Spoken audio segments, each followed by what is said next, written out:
The Battle of Hogwarts ends with Voldemort's body hitting the floor.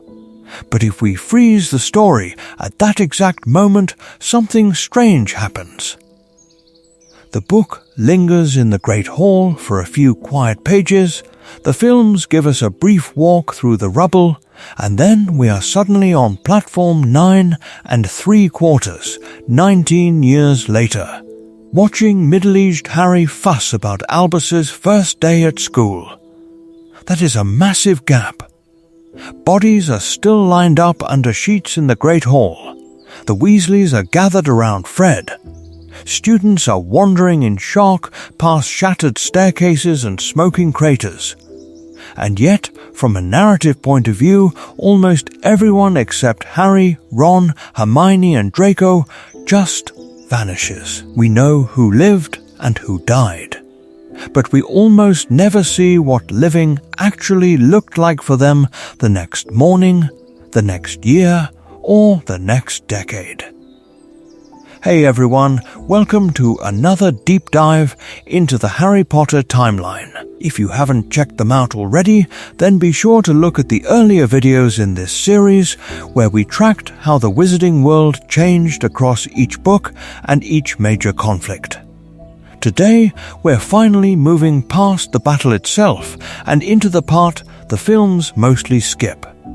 The reconstruction, the careers, the marriages, the trials, and all the quiet choices that turn a victory into an actual future. I want to be clear about what I mean by after the Battle of Hogwarts. We're not just talking about the epilogue outfits and who is standing on the platform with which kid. We're specifically following the Golden Trio, the Weasleys, the teachers, the Order, the Malfoys, the surviving Death Eaters, and a bunch of side characters from the moment Voldemort falls all the way through the next 2 decades. Who went back to Hogwarts to finish their NEWTs? Who walked straight into the Auror office? Who ended up in Azkaban, and who somehow avoided it? The answers are not all in one convenient chapter. They're scattered across interviews, Pottermore and Wizarding World articles, companion books, and even a few filmmanly hints that quietly change the picture. So in this video, we're going to stitch all of that into one coherent narrative and ask how well it lines up with the internal logic of the story's ending. Does the post-war ministry make sense? Does Hogwarts feel like the same school once McGonagall is headmistress and the Carrows are gone? I'll let you guys be the judge. I'd also argue that treating the Battle of Hogwarts as the endpoint hides some of the most interesting character resolutions. Harry and Ron becoming Aurors, Hermione eventually running the entire ministry, Kingsley stepping in as interim minister, Draco trying to raise Scorpius away from blood purity ideology, George keeping the joke shop going in Fred's memory. Even certain Death Eaters who seemingly escaped justice despite everything. Some of these futures fit perfectly, others create little post-canon plot hole moments of their own. So, from the rubble of the Great Hall to that famous all was well on the platform, let's dive into it and trace what really happened to everyone in between. And if you've been around the channel for a while, you know this isn't the first time we've tried to patch the gaps the books leave behind. Hey everyone, welcome to another long-form dive into the wizarding world, where we take the cozy nostalgia of Harry Potter and then start poking at the logic until new pieces of the story fall out. Over the last few months, we've basically been building our own extended edition of the series. We went book by book, from Philosopher's Stone all the way through Half-Blood Prince, looking at the magic, the politics, and the character decisions that quietly shape everything that happens at Hogwarts. Then, we hit Deathly Hallows and asked whether that final book actually follows its own rules. The result was a whole breakdown of things like Gamp's Law and the Horcrux hunt food problem, the Seven Potters plan, and of course, the Elder Wand allegiance twist that seems almost too convenient. If you haven't checked them out already, then be sure to watch those Deathly Hallows plot hole videos after this one, because they're basically the prequels to what we're doing today. In those, we were asking, does this plan make sense, or is the story just forcing it to work? Why Portkeys here but not there? Why is Dumbledore's portrait suddenly so quiet when the stakes are at their highest? We were focused on internal consistency. When the book says magic works a certain way, does it actually follow through? This episode is part of the same project, but the lens is slightly different. Instead of hunting for a plot hole in every other chapter, we're treating the Battle of Hogwarts as a hinge and asking what the wizarding world looks like on the other side. I want to be clear about what I mean by that. We're not just listing trivia like Harry became an Auror and moving on. We're trying to build a continuous, moment-by-moment explanation of the aftermath using the books, the films, and all the scattered canon from interviews and Pottermore. I'd also argue that this is where our earlier videos really pay off. Once you've thought about how broken the Ministry was in Order of the Phoenix, Kingsley Shacklebolt becoming interim minister suddenly feels a lot more important. Once you've sat with how dangerous the Horcrux hunt really was, Harry and Ron joining the Auror office isn't just a fun epilogue detail, it's a direct extension of their wartime choices. The same goes for McGonagall as headmistress or Draco slowly backing away from blood purity ideology. None of that happens in a vacuum. So here's how this video fits into the series. Think of everything we've already done as the setup, and this as the missing 8th book. From this point on, we're going to move almost chronologically through the post-battle era. The first 24 hours in the ruined castle, the first year of rebuilding, the slow political shifts under Kingsley, and finally, the lives and families we glimpse in that 19 years later epilogue. We've seen all was well on the page. Now let's dive into it and find out what actually had to happen to get there. We've seen all was well on the page. But is it really?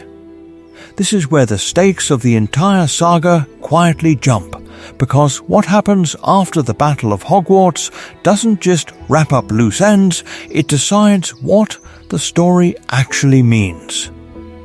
I want to be clear about what I mean by that. Deathly Hallows isn't just a big boss fight finale with some dramatic castle destruction.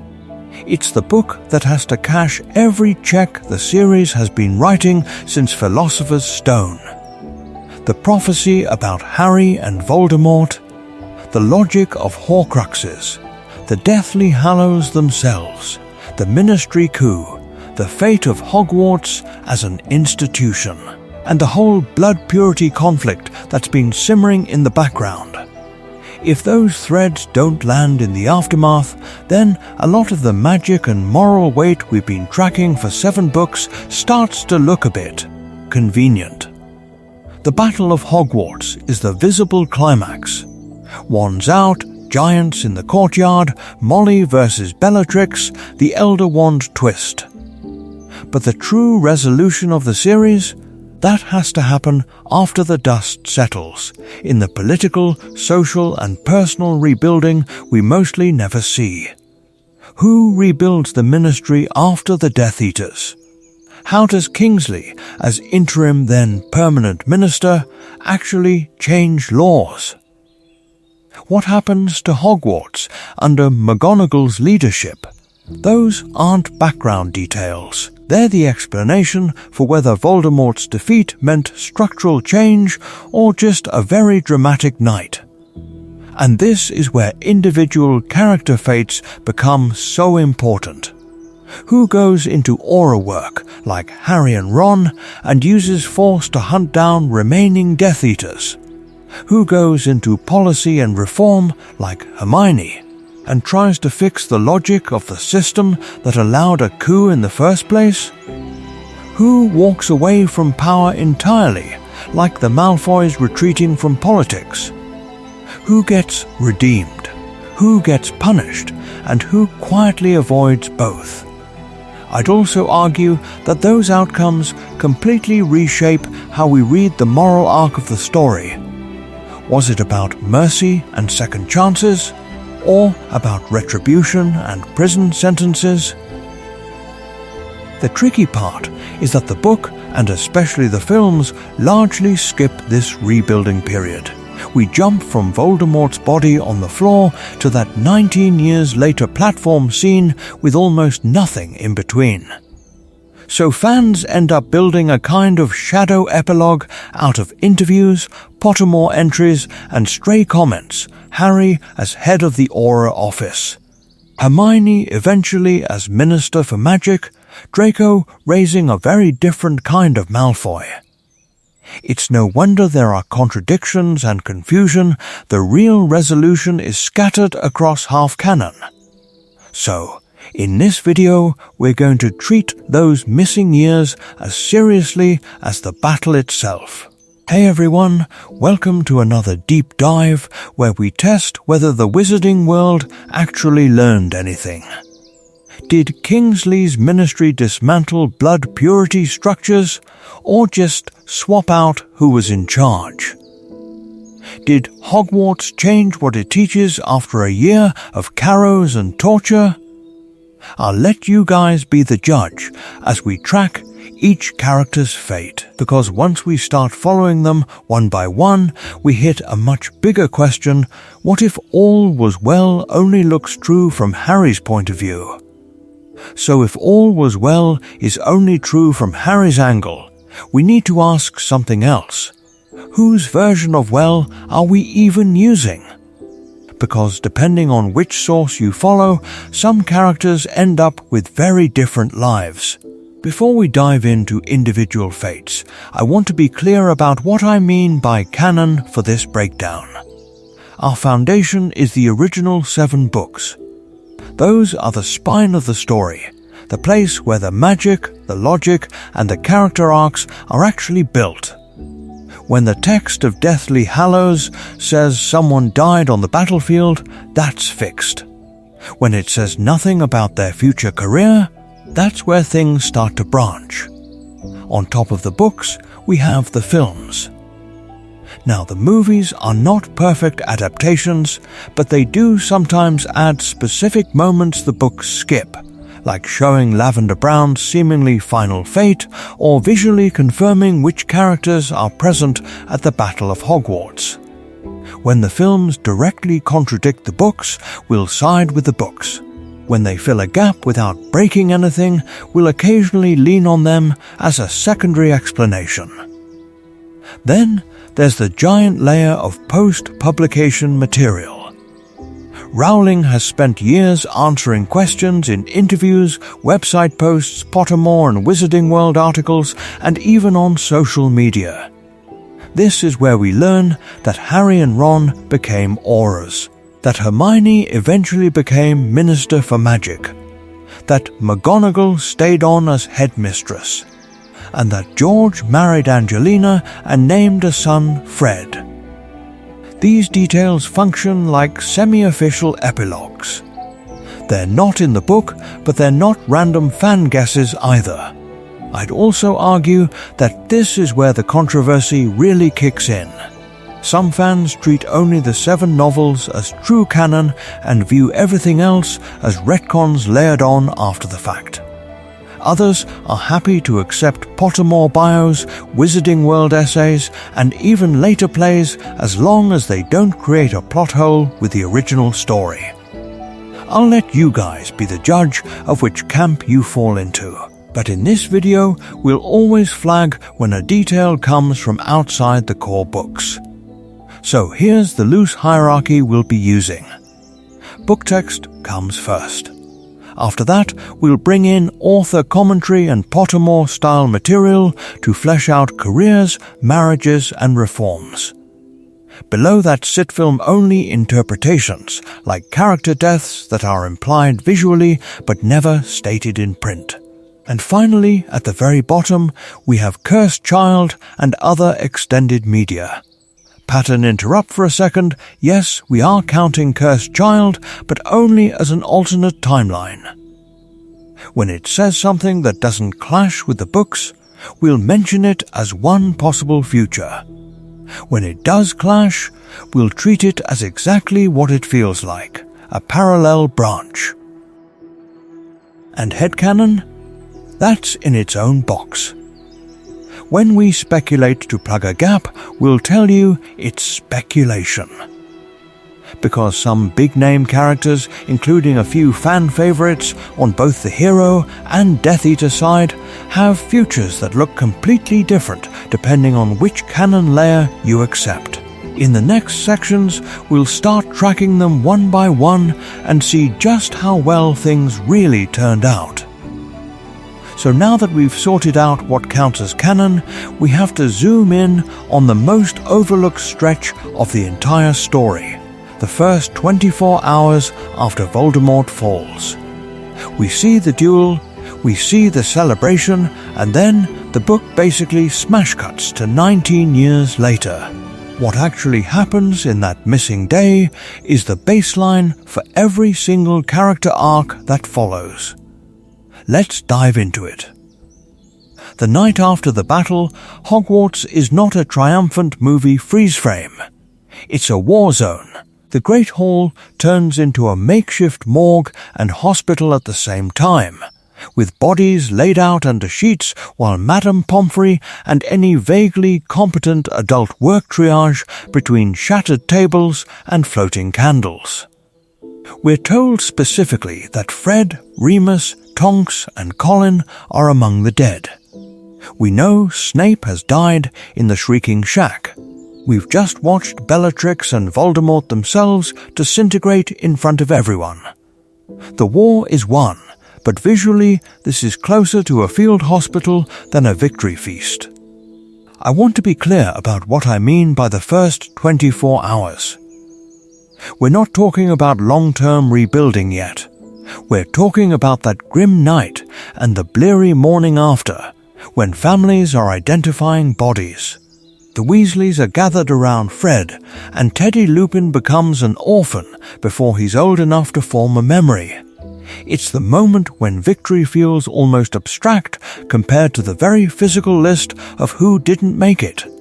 And yet, there are also people conspicuously alive and unaccounted for. The book shows us the Malfoys slinking away, but what about the other Slytherins who were evacuated? What about minor Death Eaters who fled when they saw Voldemort fall? We don't get roll call for Yaxley, the Carrows, or half the masked figures we've been told are so important. It's a bit of a narrative plot hole in terms of aftermath logic. A massive named enemy force has just lost its leader, and then the camera looks away. So, what would actually be happening in those hours? Securing the castle is priority one. Someone has to check for lingering curses, unstable staircases, and any last-ditch dark magic Voldemort might have left behind. At the same time, surviving Order members and teachers would be rounding up stunned or surrendered Death Eaters, binding them, and figuring out who gets shipped to a holding cell instead of just left on the floor. Communication with the outside world becomes urgent. Owls or Patronuses to the Ministry, to St. Mungos, to families who don't even know a battle happened yet. This is also where Kingsley Shacklebolt quietly steps into a completely different story. In the book, he's effectively named interim minister almost immediately, which is a huge tonal shift. Within hours, the rebellion goes from underground resistance to provisional government. The same people who were sneaking around the ministry weeks ago are now, in theory, in charge of it. Convenient? Maybe. But it does give us an in-universe explanation for why there isn't a power vacuum as Death Eaters scatter. And that sets up the real question for the rest of this video. On this first day of peace, what does each faction actually do next? Do the students go home or stay to help? Do staff members like McGonagall commit to rebuilding or consider closing Hogwarts entirely? Do former Death Eaters run, bargain, or try to reinvent themselves under Kingsley's new regime? I'd also argue that the choices made in those quiet, exhausted hours shape the next decade of wizarding history far more than that final flash of green light. I'll let you guys be the judge as we start tracking specific characters in the next sections. So, with the dust settling over Hogwarts and Kingsley trying to rebuild a government from literal rubble, we have to ask, what does Harry do once he's finally allowed to stop dying for everyone else? This is the moment the story could turn him into a magical dictator, and it very pointedly doesn't. Right after the battle, Harry is standing at the absolute peak of magical power. He's the true master of the Elder Wand, he's just walked back from death, and every pair of eyes in the Great Hall is on him. And what does he do with that? He uses the Elder Wand to repair his own Holly and Phoenix Feather Wand, specifically rejecting the temptation to keep the Death Stick. Then he plans to return the Elder Wand to Dumbledore's tomb so it will lose its power with a natural death. In other words, the boy who could have ruled the world goes home with his old wand and some very deep emotional scars. I'd also argue that this is Rowling closing the book on the Hallows as a long-term plot hole before it can swallow the series. From there, the magic fades into something a lot more mundane. Harry doesn't immediately march into the Ministry in fresh Auror robes. He's exhausted, traumatized, and probably spending weeks at the Burrow surrounded by Weasleys, funerals, and very awkward Ministry owls. Different pieces of canon handle his education differently. The films and epilogue never mention NEWTs, while Rowling has said that Harry and Ron go back in some capacity. The most logical explanation is that they either complete their schooling informally or sit some kind of Newt equivalency, because the next step in their story requires that official training. And that next step is huge for the post-war wizarding world. Rowling later confirms that Harry becomes an Auror under Kingsley's new ministry, helping hunt down the last Death Eaters and Snatchers. Over the next decade, he doesn't just stay in the field, he rises fast, eventually becoming head of the Auror office by his mid to latter 20s. For someone who once spent an entire book being persecuted by the Ministry, Harry effectively becomes the system he fought against. I want to be clear about what I mean by that. This isn't a convenient personality flip where rebellious Harry suddenly loves paperwork. The description we get of his leadership style is that he modernizes the Auror office, cleans out corruption, and makes sure there's no repeat of the fudge and scrimgeour era, where public image mattered more than truth. He insists on due process instead of dementors in the courtroom. He pushes for transparency. In theory, this is the ideal outcome. The Chosen One uses his fame to make law enforcement fairer. But there's a tension here the book never fully explores. Harry is now both a symbol of peace and the face of magical law enforcement. When the man who defeated Voldemort signs an arrest warrant, who's going to question it? How do former Death Eaters, or even just compromised collaborators, get a fair shot in a world where the head Auror is also the living legend who watched them cheer for Voldemort? If you haven't checked them out already, then be sure to stick around. Because the way Harry's career intersects with those so-called reformed dark wizards is where things get really messy. And that brings us to the other half of the Golden Trio's ministry double act, Ron. Because while Harry leans into being the legend with a badge, Ron's post-war life is a lot messier, more emotional, and, honestly, more revealing than the comic relief sidekick label he's stuck with for most of the story. Right after the battle, Ron is not sprinting into heroic career mode. He's standing in the Great Hall with Fred's body, a devastated family, and a girlfriend he's only just finally kissed in the middle of a magical war zone. How do you go from that moment to Ninth Aura without carrying a ton of grief and trauma? He's helping hold the Weasleys together, he's figuring out what it means to love Hermione now that they're not just running for their lives, and he's doing it all in a castle that still literally smells like smoke. But once the dust settles, Rowling tells us Ron does follow Harry into the Aura office. Under Kingsley's reformist ministry, the Aura department is suddenly the front line of rebuilding, not just a cool wizard police force. Ron is out there tracking down remaining Death Eaters, rounding up Snatchers, and dealing with all the people who conveniently claim they were imperious the whole time. It's dangerous. It's important. And it's a very clear narrative statement. Ron is not just the guy who brings sandwiches on the Horcrux hunt. I want to be clear about what I mean by that. The books often frame Ron as the emotional reactor, while Harry does the chosen-on stuff and Hermione does the magic and the logic. Post-battle, though, he's literally doing the same job as Harry, under the same boss in the same high-stakes office. If Harry's Aura career proves his hero status, then Ron's stint there quietly proves he had that capacity all along. And then he walks away. That's the fascinating part. After a few years, Ron leaves the Auras to join George at Weasley's Wizard Wheezes.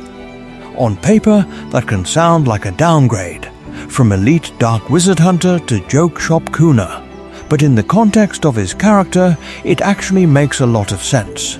He's choosing family over bureaucracy, laughter over endless paperwork and trauma reports, and a life where his job is to make people happy instead of constantly reliving the war. Under Ron and George, the shop becomes wildly successful, a kind of unofficial monument to Fred. Every skiving snack box and pygmy puff is a little act of post-war defiance. We survived. We're allowed to laugh again. And Ron's there not as the Tagalong brother, but as a partner and businessman. I'd also argue that this is where class and recognition really come into focus. Ron grows up sharing dress robes and hand-me-down wands. Now he's a war hero who helps run one of Diagon Alley's most profitable businesses. The poor kid from the borough ends up with social capital, financial stability, and a role in shaping the new wizarding world that isn't just Harry's friend. Is that a satisfying evolution of his arc, or does the story still undersell him? I'll let you guys be the judge.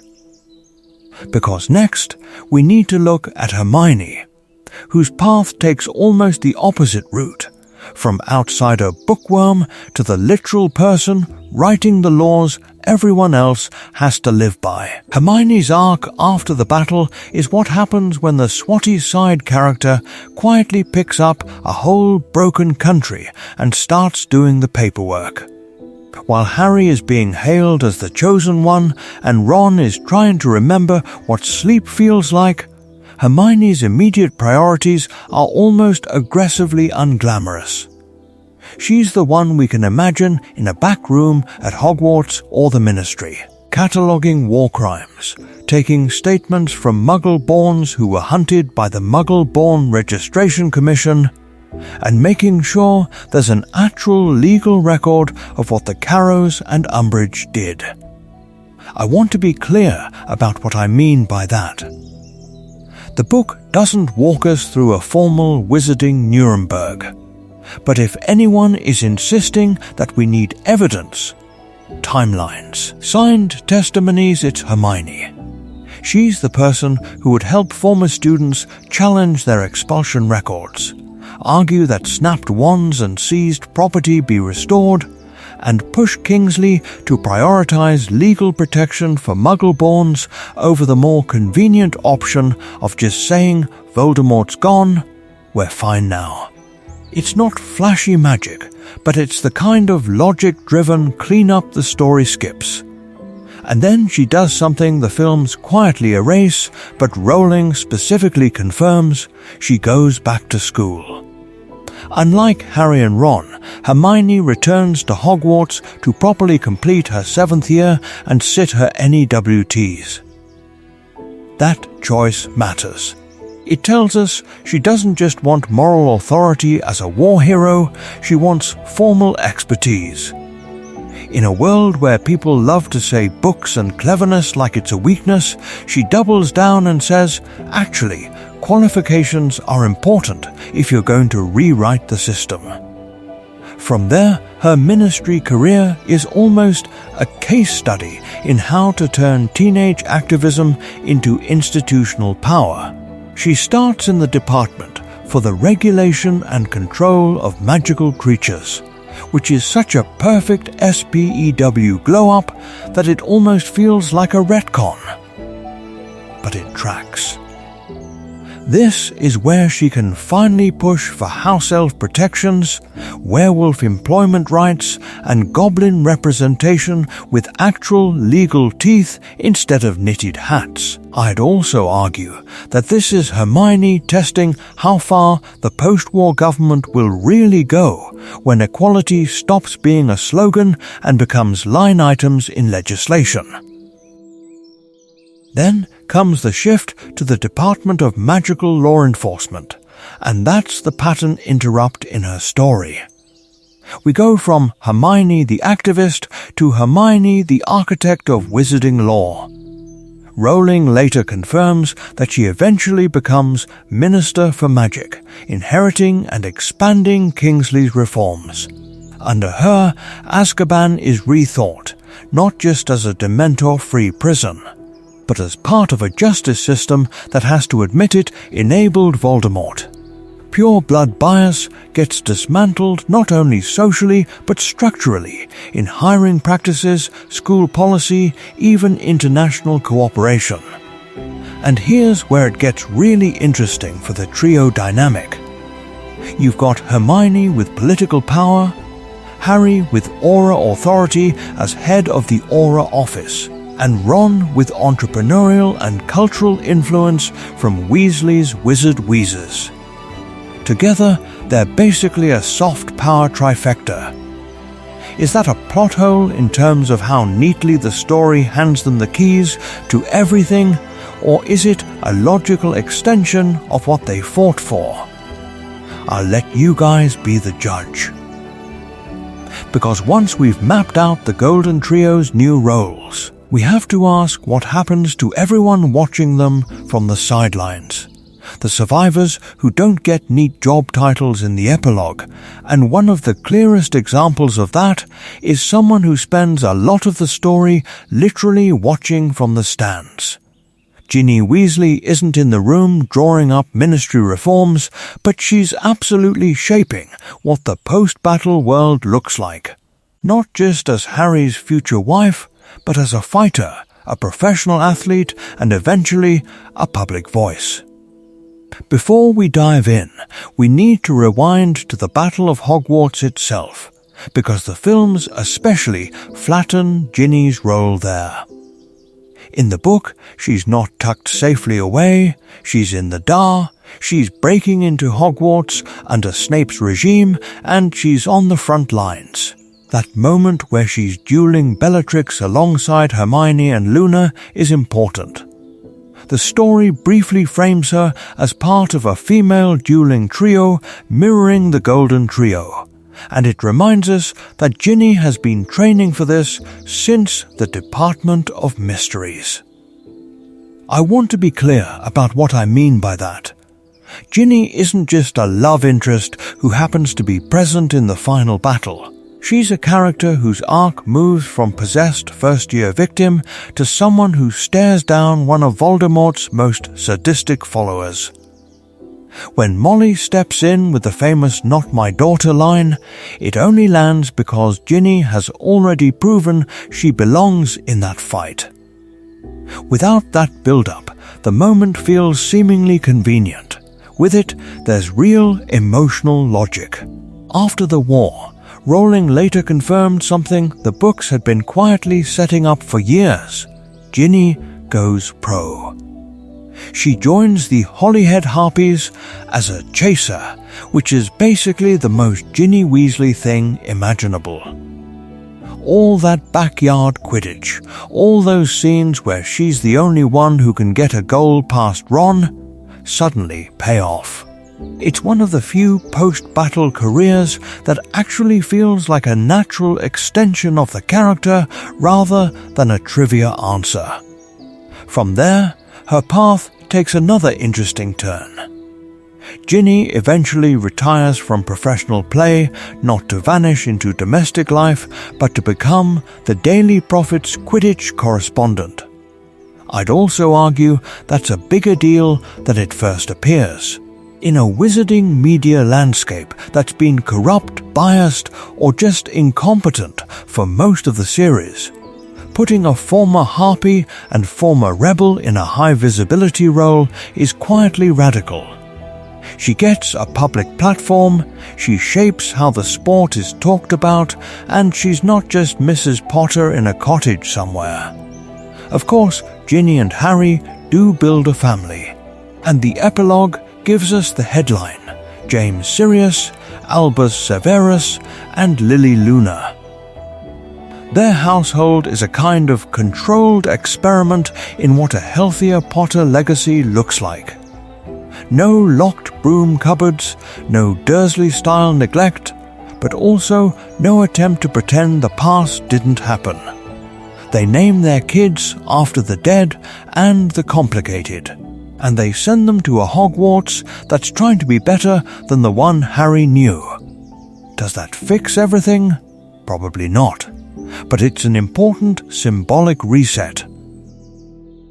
Now, here's where the plot hole-adjacent frustration kicks in. Book Ginny has a sharp, funny inner life and a clear trajectory.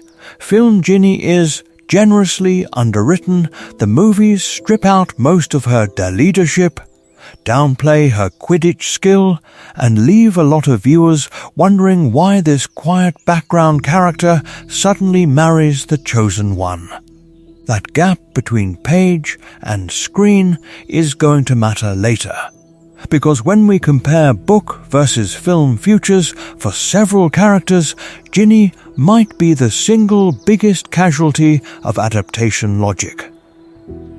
Let's dive into it in the next section. So we've talked about how the films flatten Ginny into this background presence, but there's another so-called background kid the story quietly turns into a legend, Neville Longbottom. And unlike Ginny, his post-battle life actually leans into that transformation instead of sanding it down. Let's dive into it. During the Battle of Hogwarts, Neville isn't comic relief anymore, he's command. While Harry, Ron, and Hermione are off hunting Horcruxes, Neville is the one running the resistance inside the school, reviving Dumbledore's army, turning the Room of Requirement into a literal underground safe house. This is the kid Snape used to humiliate for forgetting his homework, now openly defying a Death Eater run regime. And in the final showdown, he walks out in front of Voldemort, pulls the sword of Gryffindor from the sorting hat, and kills Nagini. That single moment doesn't just look cool, it's one of the decisive blows that makes Voldemort mortal again. I want to be clear about what I mean by decisive. In terms of pure plot logic, Harry cannot win while Nagini is alive. The book is very specific about that. So when Neville cuts her down, it's not a side quest. It's the last Horcrux, the final piece of dark magic holding the story together, and it's destroyed not by the Chosen One, but by the boy everyone wrote off as a near squib. I'd also argue that this is Rowling deliberately paying off years of setup about underestimated students and quiet courage. After the war, some sources say Neville briefly becomes an aura, which makes sense. The Ministry needs new blood, and here's a guy who has literally fought Death Eaters in the corridors of his own school. But unlike Harry and Ron, he doesn't stay. Neville's real calling turns out to be herbology, and he eventually returns to Hogwarts as the herbology professor. On paper, that might sound like a step down in excitement. In practice, it's huge, because now every student who walks into his greenhouse has grown up hearing the story of the Battle of Hogwarts. They know the shy kid who forgot passwords, killed Nagini, and stood up to Voldemort. So he becomes this minor celebrity, but in a very Neville way. No flashy speeches, just steady, kind teaching. He's living proof that courage can be something you grow into, not something you're born with. Outside the classroom, he marries Hannah Abbott, another former DAR member who eventually runs the Leaky Cauldron and may even train as a healer. Together, they're this quietly influential couple, straddling education, hospitality, and everyday community life. No Minister for Magic title, no headline-grabbing plot hole, just two former extras helping rebuild the world. And that's important, because Neville's arc shows us that the post-war wizarding world isn't shaped only by the famous trio. Previously overlooked students, the supposed failures, are literally running Hogwarts and the places people gather.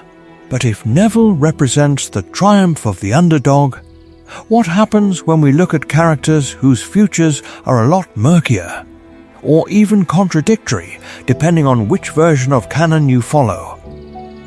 If Neville is the underdog who finally steps into the spotlight, Luna is almost the opposite. The girl who never really cared about the spotlight at all, and yet, in the Battle of Hogwarts, she quietly becomes one of the most reliable people in the entire story. We watch her stand beside Harry in the Room of Requirement, rallying the DAR, dueling Death Eaters, and even helping bring down Bellatrix in the final chaos. She's calm when everyone else is panicking, she believes Harry when others hesitate. And she still manages to sound like herself while doing it. That moment where she shouts at Harry to listen to her so he can cast the Patronus, it's such a perfect blend of Luna's softness and this steel we maybe didn't expect, but was always there. After the war, though, her path doesn't lead to the Ministry or to Hogwarts. It leads away from Britain entirely. Rowling tells us that Luna becomes a magizoologist, which is basically the wizarding world's version of a traveling naturalist. She's out in the field, trekking through forests and mountains, researching and cataloguing magical creatures. In other words, she quietly steps into the same line of work as Newt Scamander, whose name we'd already seen on the cover of Fantastic Beasts and Where to Find Them.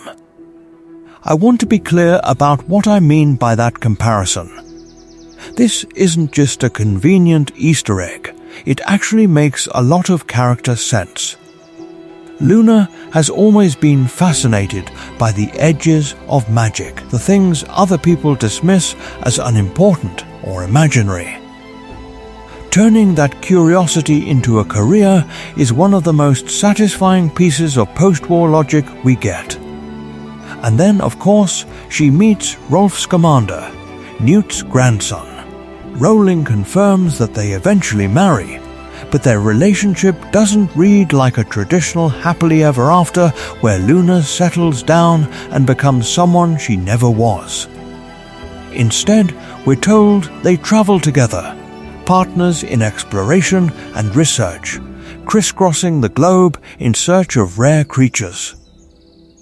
You can almost picture them arguing, very politely, over whether that distant ripple in the lake is a known species or something entirely new. Rowling also adds a small but important detail. As Luna grows older, she accepts that some of the creatures her father wrote about simply don't exist. The crumple-horned snorkack remains stubbornly theoretical. But instead of that breaking her, she just discovers other species no one has ever documented before. I'd also argue that this is one of the most quietly mature endings anyone gets. She learns to separate her father's stories from observable reality without losing her sense of wonder. And here's where Luna's fate really stands out against the darker threads we've been tracing.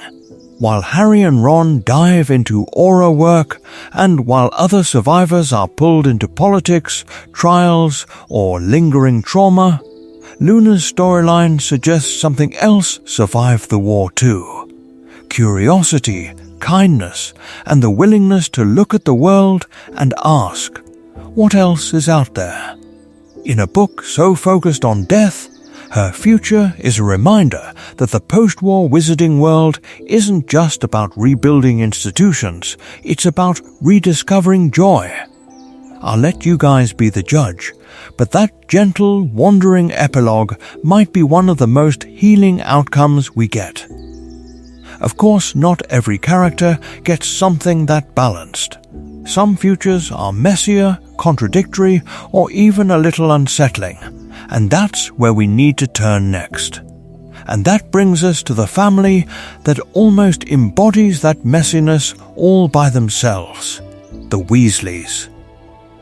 If the Battle of Hogwarts is the emotional climax of the book, then the Weasley aftermath is the emotional bill coming due. It's grief, it's growth, and somehow it's also a joke shop empire. We have to start with Molly. In the moment, the story gives her that iconic duel with Bellatrix, this eruption of protective fury that feels like pure catharsis. But the magic of that scene doesn't cancel out the logic of what follows. She's still a mother who's just watched one of her children die. I'd also argue that every cozy image we get of the Burrow later is carrying that absence in the background, even if the book doesn't explicitly dwell on it. Arthur's trajectory is quieter, but just as important. He survives the war, and under Kingsley's government he stays at the ministry, almost certainly promoted. This is the guy who spent years in a cramped office obsessing over rubber ducks. And now he's helping rebuild Muggle relations and dig out the corruption that nearly destroyed the place. Before we dive into the more glamorous futures, we should recognize that Arthur represents the unshowy, bureaucratic side of heroism. He's the one who keeps turning up to committee meetings, so the next Voldemort never gets that convenient a runway again. Then there's the most painful branch of the family tree, George without Fred. The story never actually shows us that first morning he opens the shop alone, but we can imagine how brutal that would be. And yet, he chooses to keep Weasley's Wizard Wheezes going. That decision matters. It turns their shared chaos into a living memorial instead of a closed chapter. Later, Ron joins him, swapping Aura Life for running the shop, which is such a Ron move it almost feels like a deleted scene. Of course, George marries Angelina Johnson, another person who loved Fred, and of course they name their son Fred. It's the Weasley version of refusing to let a punchline die. Bill and Fleur give us a different kind of aftermath.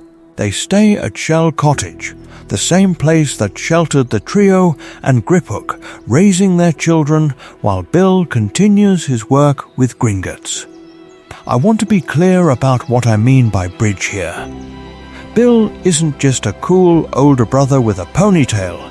He's literally a liaison between an old, deeply flawed institution and the new values the war forced on everyone. He has to negotiate with goblins who remember the break-in and with a ministry that now claims to care about fairness. That tension never gets explored on page, but it's baked into his job. And then we have Percy, maybe the most underrated post-war arc. His return during the battle is abrupt, almost a plot hole in emotional terms. But his continued ministry career under a reformed system quietly completes the explanation. The family's political diversity, which used to tear them apart, now functions in a healthier way. You've got Arthur and Percy on the inside, Bill at a semi-independent bank, George and Ron in the private sector, and the rest scattered across Hogwarts and beyond. Want a pattern interrupt? Look at the Weasleys as a political map instead of a family tree.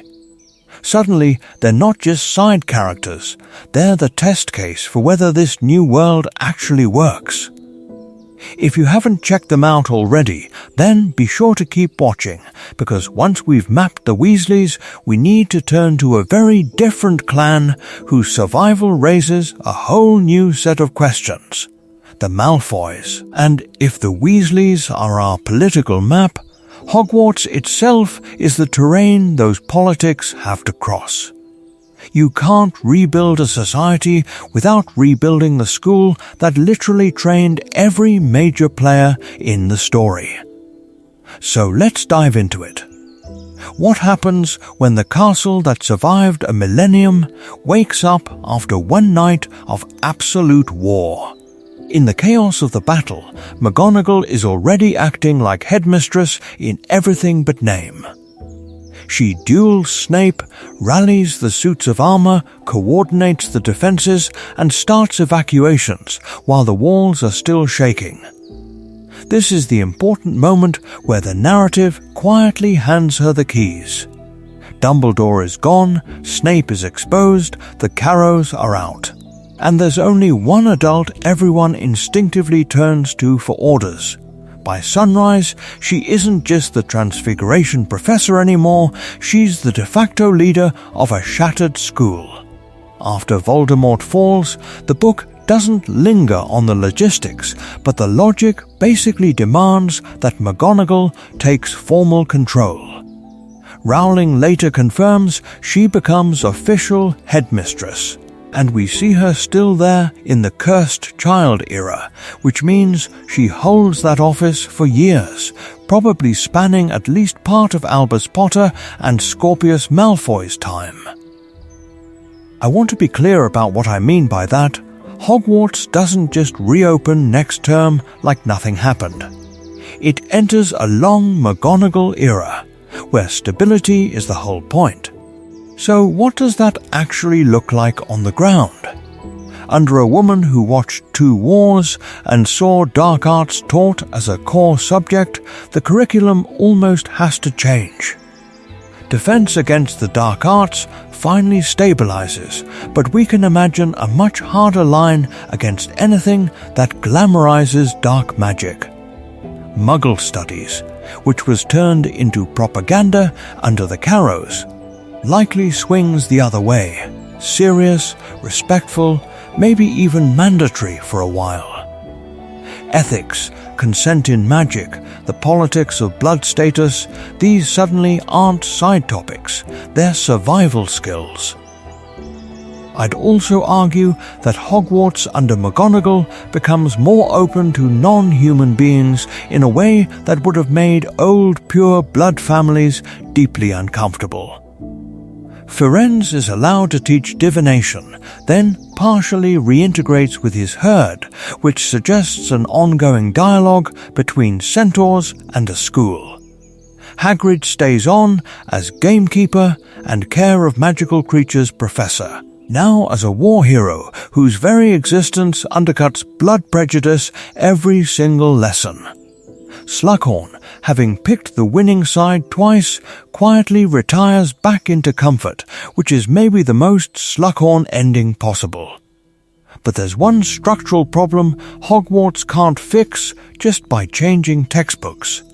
Slytherin House. What do you do with a house that produced Voldemort, Snape, and half the Death Eaters, but also produced kids who were 11 when they got sorted and grew up under propaganda? Do you abolish the house, merge it, or double down on reform from within? McGonagall has to decide what happens to the children of Death Eaters sitting under that green banner. I'll let you guys be the judge of whether the post-war world really gives those students a fair shot, because to answer that, we need to follow one family who embodies that dilemma, the Malfoys. And speaking of one family caught in the middle of that moral mess, we also have to ask who's actually running the world these kids are growing up in. Because while McGonagall is fixing Hogwarts, someone else is rebuilding everything outside its walls. Let's dive into it. Kingsley Shacklebolt goes from background aura to essentially Wizarding World President in about 5 chaotic minutes.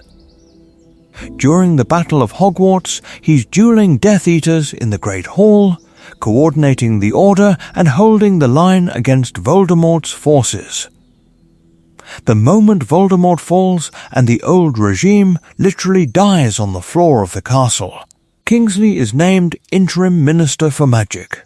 That specific moment is the series slamming the door on the Fudge and Scrimgeour years. No more denial, no more half measures, no more secret deals. I want to be clear about what I mean by clean break here. Kingsley isn't just a nicer version of the same ministry. He's a war veteran, a former fugitive, and someone who watched the institution he served get taken over from the inside. Under him, the story tells us the ministry actually tries to earn back legitimacy. He becomes permanent Minister for Magic and starts pushing reforms that, on paper, sound almost revolutionary. The most famous one is Azkaban. Under Kingsley, the Dementors are removed as guards. That's a massive shift in how wizarding justice even imagines punishment. We go from soul-eating horror creatures as standard procedure to a system that at least pretends to care about human rights. It plugs a long-running logic gap, where the so-called good guys were fine outsourcing their prison system to literal nightmares. He also oversees a purge of Death Eater sympathizers and corrupt officials from the ministry. Remember how many people conveniently claimed they were imperialist during both wars. Kingsley's tenure is the first time the books hint that those claims are actually investigated instead of rubber-stamped. Muggle-born protections are strengthened, the anti-Muggle propaganda is rolled back, and the blood status bureaucracy we saw in Deathly Hallows is dismantled. Or at least, that's the official explanation. What makes this era feel different is who Kingsley listens to.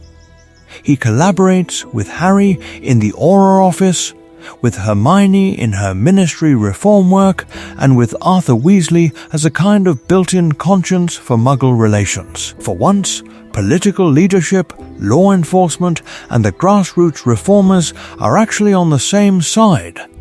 That's rare in this story, and it's important, because it means the Golden Trio aren't just rogue heroes anymore. They're part of the system they used to fight. But how deep do these reforms really go? Do all surviving Death Eaters face justice?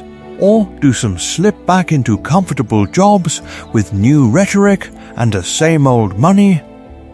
What happens to the bureaucrats who stamped all the anti-Muggle-born decrees and now claim they were just following orders?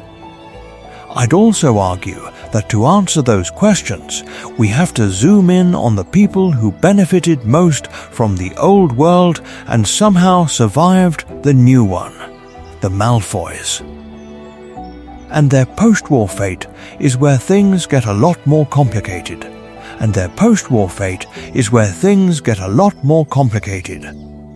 Because if we're talking about people who were built to thrive under Voldemort and then had to survive without him, we basically have to talk about Draco Malfoy. Draco is one of those characters where the story quietly does something very clever. We watch him in Half-Blood Prince posturing as the school bully who finally got what he always wanted, a mission from the Dark Lord. But the moment he's actually standing over Dumbledore on the astronomy tower, wand shaking, he can't do it. That failure to cast the killing curse isn't just a character beat. It's the first real crack in the Malfoy ideology. By Deathly Hallows, he's a terrified teenager in a house full of Death Eaters, unable to identify Harry for sure at the manor, and then literally running around the room of requirement while the Fiendfire tries to kill everyone. This is not a confident villain. This is a kid who's in way over his head. I want to be clear about what I mean by conflicted. Draco never switches sides in some big heroic plot hole-fixing moment. He doesn't suddenly join the Order, he doesn't duel Voldemort, he doesn't save the day. What he does do is flinch, hesitate, and fail to live up to what the Death Eaters expect of him. And that, specifically, is what ends up saving his family. Because when the dust settles, the Malfoys should logically be Azkaban material. Lucius hosted Voldemort, Draco led Death Eaters into Hogwarts, Narcissa lied directly to the Dark Lord. But that lie is the key. In the Forbidden Forest, when she tells Voldemort that Harry is dead, she's actually protecting her son. Her quiet defection, combined with the family's total lack of fight in the final battle, gives the new ministry just enough of an explanation to avoid a messy trial. They're not forgiven, but they're useful examples. So they avoid prison, and instead they're socially radioactive, politically sidelined, and whispered about at every respectable dinner table. And then we get the pattern interrupt that really changes Draco's arc. Astoria Greengrass. On paper, she's another pure-blood match, which seems almost conveniently traditional. But Astoria comes from a more moderate family, and Rowling tells us she rejects the old blood purity logic. She's also chronically ill, which forces Draco to live with vulnerability and limitation instead of power and status. I'd also argue that this is where his parents lose their grip on him. Astoria refuses to raise her child the way Lucius and Narcissa raised Draco, and he actually listens. Their son, Scorpius, grows up in a house that still has the Malfoy money but not the Malfoy dogma. Draco doesn't rant about Muggleborns, he worries about whether his boy will be safe, whether the name Malfoy will be a target. In Cursed Child, we see him as an awkward, grieving widower who's overprotective rather than cruel, and who loves a son that the wider wizarding world treats with suspicion. Draco never becomes a hero. He doesn't get the big redemption speech or the Order of Merlin. But he does something subtler and in this world almost rarer. He chooses not to repeat history. He takes all that inherited prejudice and simply doesn't pass it on.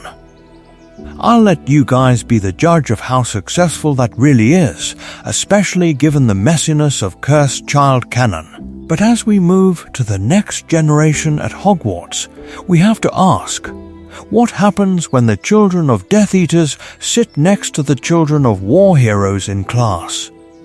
And what does growing up in that uneasy peace look like for kids like Scorpius, Albus, and Rose?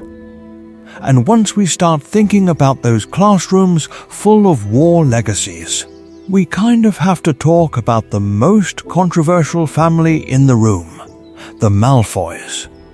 Because if the post-war world is trying to be more just, what does it mean that Lucius and Narcissa are back in society, sitting in the stands at Quidditch matches instead of rotting in Azkaban? Hey everyone, welcome to another little dive into the uncomfortable corners of Harry Potter canon. The Malfoys are a perfect case study, because their arc after the Battle of Hogwarts forces us to ask whether the story's idea of justice actually lines up with its own logic. Let's start with Lucius. This is a man who wasn't just a random masked follower. He was a senior Death Eater, a major funder of Voldemort's movement, and someone who already did a stint in Azkaban after the Department of Mysteries fiasco. In Half-Blood Prince and Deathly Hallows, we see the consequences of that failure. Voldemort humiliates him, snaps his wand, and basically turns Malfoy Manor into a prison.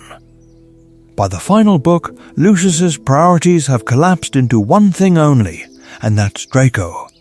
He's no longer plotting for the Dark Lord, he's hovering at the edge of every scene, desperate, cowardly, begging to get his son back alive. I want to be clear about what I mean by cowardly here. Lucius doesn't suddenly become a secret hero. He doesn't defect, he doesn't fight for Hogwarts, he doesn't make some grand moral stand, he just stops being useful to Voldemort and starts trying to survive, which is understandable as a character choice but not exactly noble. And yet, canon strongly implies he avoids a second long-term Azkaban sentence. Rowling has said that the Malfoys came over to the right side at the end, and that they avoided imprisonment largely because they were willing to provide information and because they abandoned Voldemort in that final moment. That scene in the Great Hall, where they peel away from the Death Eater ranks and search the bodies for Draco, becomes their get-out-of-jail card. Narcissa's case is even more striking. Her pivotal act in the Forbidden Forest, lying to Voldemort about Harry being dead so she can reach Draco, is one of the most important moments in the entire book. Without her, there is no final duel, no triumphant return to the castle. The post-war explanation is that this lie, this single act of defiance, is treated as a major mitigating factor. She technically saves Harry's life, even if her motive is entirely maternal. But is that actually fair? We know plenty of lower-level Death Eaters and even cowardly bureaucrats end up in Azkaban again. Some of them probably claimed they were just following orders, or that they panicked in the battle. Why do wealthy, well-connected purebloods get a softer landing while nameless henchmen take the full legal hit? Is that justice, or is that the same old class system with a new coat of paint? I'd also argue that this is where we see the limits of Kingsley's reforms and even Harry's influence. The world is better, no Dementors guarding the prison, more oversight. A minister who actually fought Voldemort. But the Malfoys' fate suggests that money, information, and social standing still bend the rules. Harry doesn't push for their imprisonment, he seems content to let their shame and isolation be the punishment. Maybe that's merciful. Maybe it's a plot hole in the moral logic of the story. I'll let you guys be the judge, because when we look at who gets redeemed and who disappears into Azkaban, it raises a bigger question. What happens to the Death Eater children and to so-called neutral families caught in the middle? And once we start asking what happens to the Death Eater children, we run straight into the most complicated legacy in the whole story. Severus Snape. Because if any character shows how messy post-war memory is, it's the man who dies hated by almost everyone in the castle and then is suddenly framed as a secret hero. Let's dive into it. In that final moment in the Shrieking Shack, we watch Snape bleed out on the floor while Nagini's venom does its work. Voldemort believes he's tying up a loose end in the Elder Wand's logic. We know he's actually killing the only person who's been feeding him real information. Snape pushes his memories into Harry's hands and the book yanks us straight into the Pensieve. It's here that the plot hole in Harry's understanding of Snape's life finally closes. We see the whole thing: the childhood friendship with Lily, the humiliation by James, the desperate turn to Voldemort, and then that one catastrophic prophecy. Snape's horror when he realizes Lily is the target, his plea to Dumbledore, the deal to protect Harry at any cost. I want to be clear about what I mean by protect here. He's not some warm, kindly guardian. He's a double agent who spends years walking a knife edge of occlumency, calculated cruelty, and carefully curated information. After the battle, Harry is one of the very few people who actually knows that full story. Rowling later confirms that Harry goes back and insists Snape's portrait be hung in the headmaster's office. That's important, because portraits in this world are basically how Hogwarts decides who counts. If you're on that wall, you're part of the official narrative, not just a bitter rumor in the dungeons. Harry also advocates for Snape to be recognized as a hero who played a vital role in Voldemort's defeat. He names his second son Albus Severus and specifically calls Snape the bravest man I ever knew. That's a massive public statement. Every time that kid introduces himself on the Hogwarts Express, he's repeating Harry's verdict on Snape. I'd also argue that this is how a lot of the wizarding world ends up thinking about him, even if they never see the memories. But here's where the magic of memory gets fuzzy. How widely is Snape's true story actually known? Do students learn about the bullying, the obsession with Lily, the unforgivable curses in class, the way he terrorized Neville and humiliated Hermione? Or does he become a tragic, sanitized figure in school lore, the misunderstood spy who sacrificed everything? It's seemingly convenient, from a political standpoint, to smooth over the uglier parts. And that raises a tougher question. In the rush to honor his sacrifice, are Snape's cruelty, his complicity as a Death Eater, and his years of emotional abuse too easily forgiven? If the book lets Harry close that chapter with a name and a portrait, what does that mean for everyone else whose stories weren't curated by the Chosen One? And who decides which sins are remembered at all? And while we're asking who gets curated and who doesn't, we hit the part of the story that refuses to be tidied up, the people who never walk out of the castle at all. Let's dive into it. Remus Lupin, Nymphadora Tonks, and Fred Weasley all die in the Battle of Hogwarts, and the book treats their deaths in a way that's almost shockingly abrupt. We don't see Lupin's last stand. We don't see Tonks's final duel. Fred is laughing at Percy's joke one moment and gone the next. No drawn-out goodbyes, no heroic monologues, just bodies in the Great Hall. It's powerful, but it's also a reminder that war doesn't pause for neat narrative closure, even in a world built on magic and prophecy. I want to be clear about what I mean by abrupt here, because it's important for how the aftermath plays out.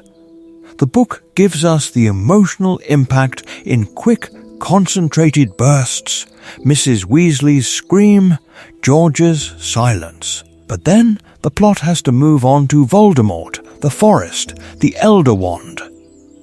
The story's logic demands we focus on the big, final confrontation. That means the long, messy work of grieving gets pushed off the page and, in a way, onto us. Take Lupin and Tonks. They die off-screen, but their absence echoes forward in a very specific way. Teddy Lupin. He grows up with Andromeda, not in the burrow chaos we might imagine, but visiting the Potters so often he's basically an extra Weasley in the next generation. Harry as Godfather is a deliberate mirror to Sirius, but with a crucial plot hole fix baked in. This time, the Guardian actually survives to show up, to tell stories about the parents Teddy never knew, to make sure orphan doesn't equal alone. We don't get those scenes in the book, but the explanation we're given, Teddy at dinner, Teddy at platform 9 3/4, invites us to fill them in. Then there's Fred. His death is one of the most devastating moments in the entire series, not just because we love him, but because of what it does to everyone around him. George loses a twin, which in Weasley terms feels like losing half a self. Weasley's Wizard Wheezers stays open, and I'd also argue that's one of the bravest, most quietly heartbreaking choices in the post-battle canon. George keeps selling joy in a world that took his brother, and later he names his son Fred, which is both a tribute and a constant reminder. How do you keep laughing in a shop built on shared mischief when the other half of every joke is gone? Symbolically, these deaths are doing a lot of work.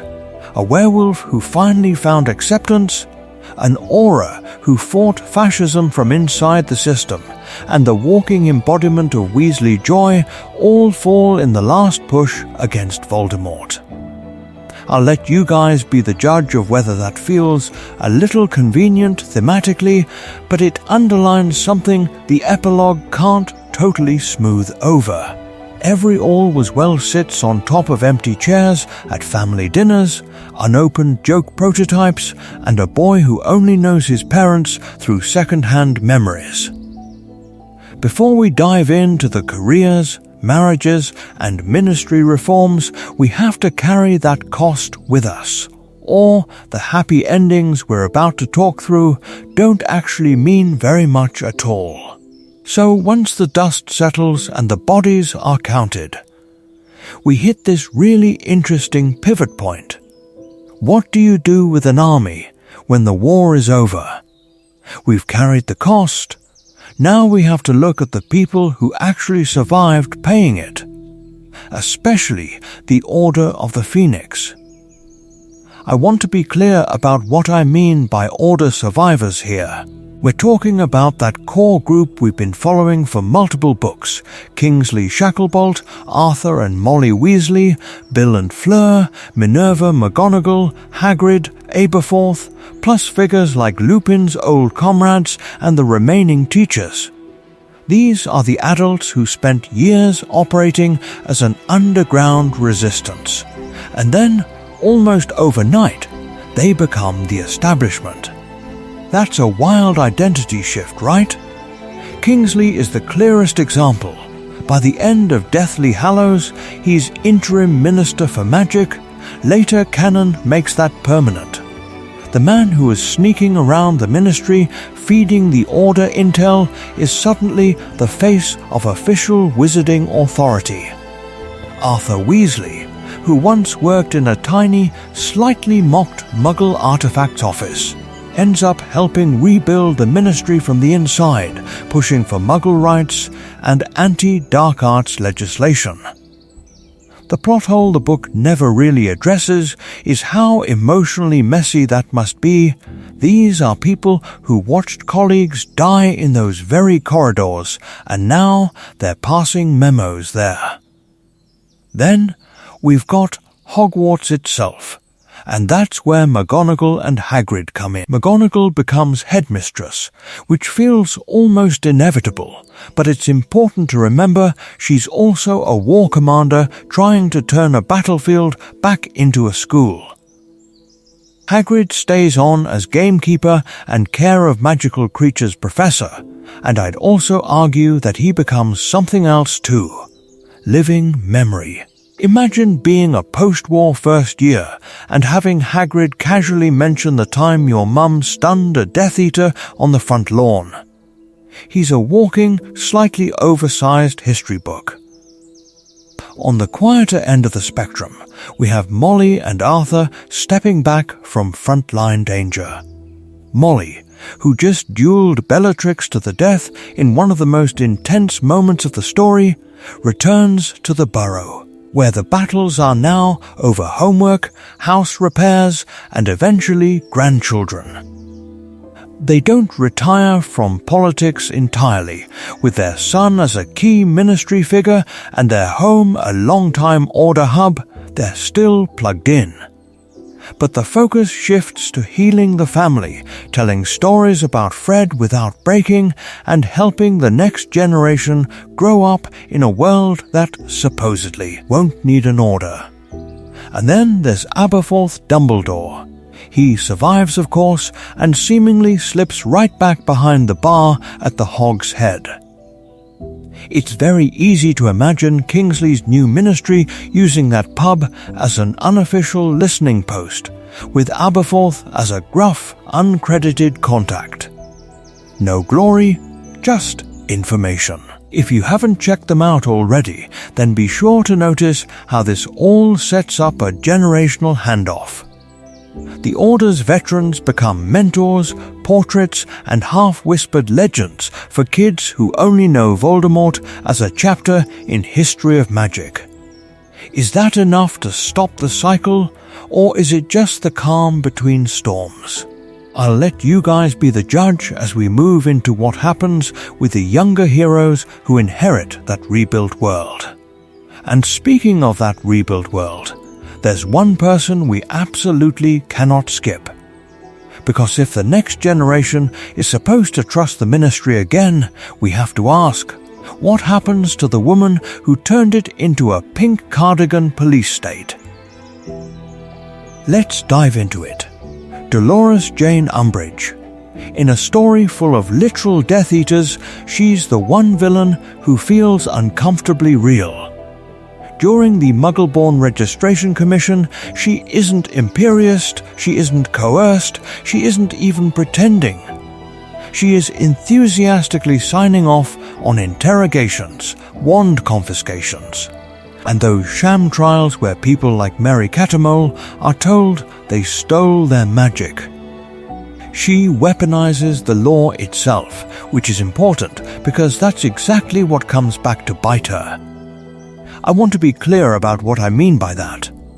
A lot of Voldemort supporters can hide behind masks or claim they were under the Imperious curse, or say the chaos of battle muddied the record. Umbridge can't. Her crimes are written down, stamped and filed in triplicate. She pins that locket on her chest, sits under the big ministry seal, and very calmly destroys people's lives. There's no plot hole here, no ambiguity the book has to handwave away.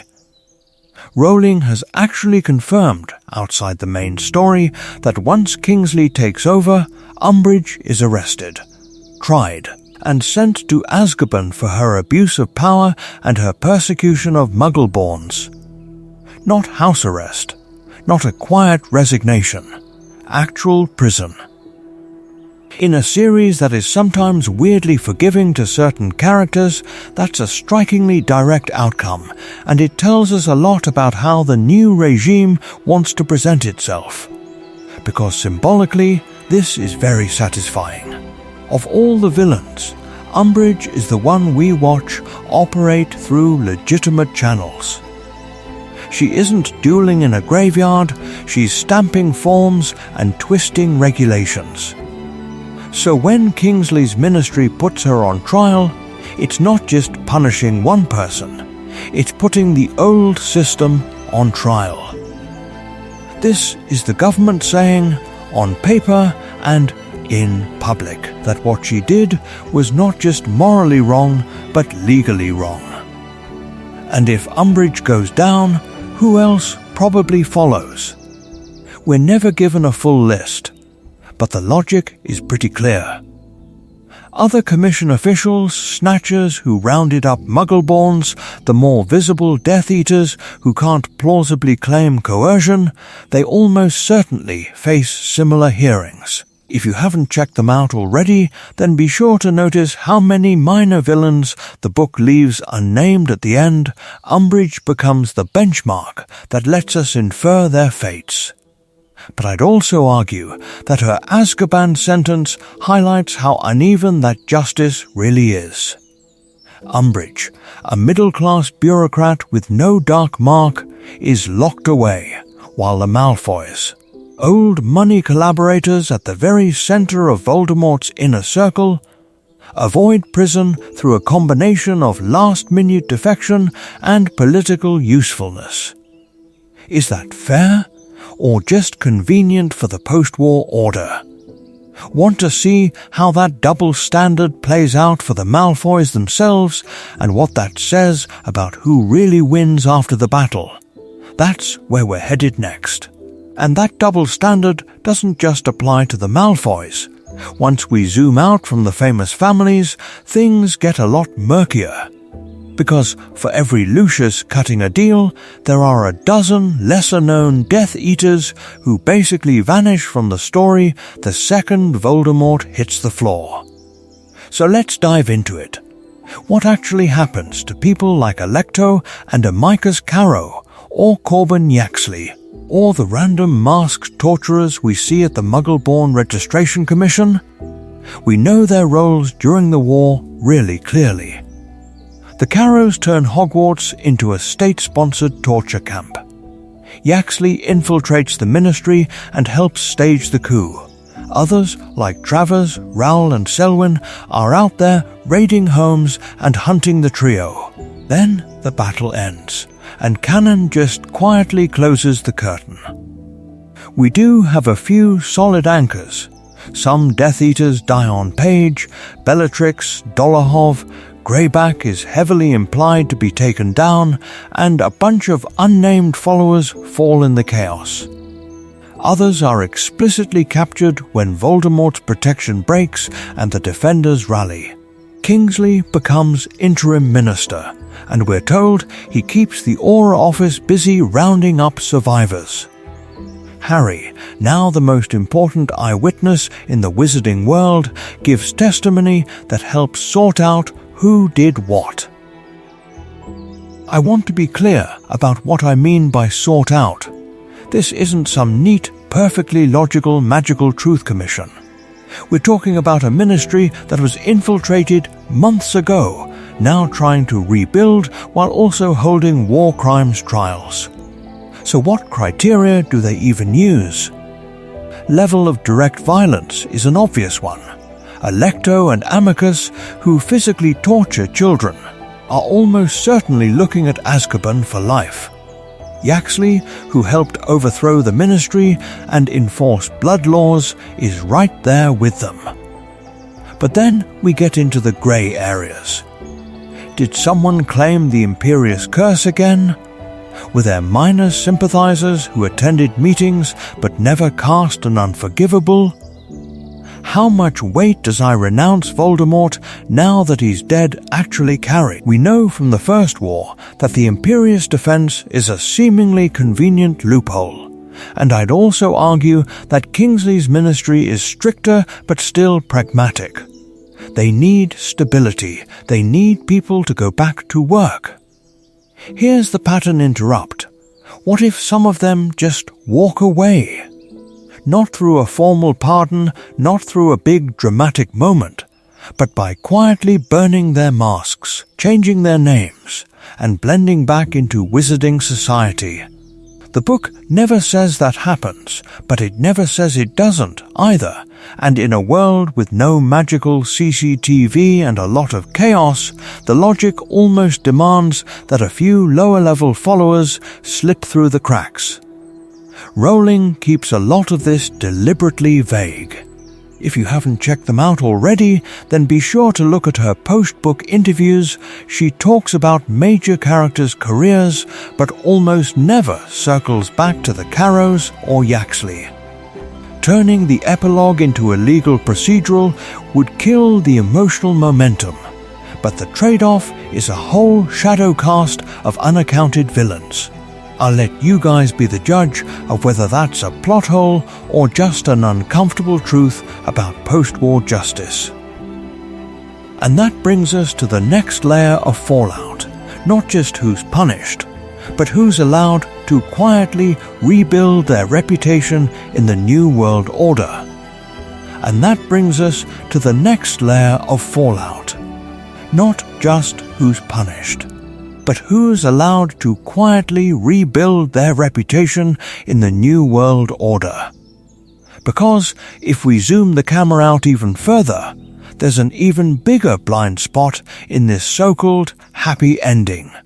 What happens to the beings who aren't human at all? Let's dive into it. House elves, goblins, giants, creatures who fought, bled, and in some cases died at Hogwarts, and then are basically shuffled off stage once Voldemort's gone. We talk about Fred and Remus and Tonks, and we should. But Dobby's grave is literally on the edge of the story, both physically and thematically.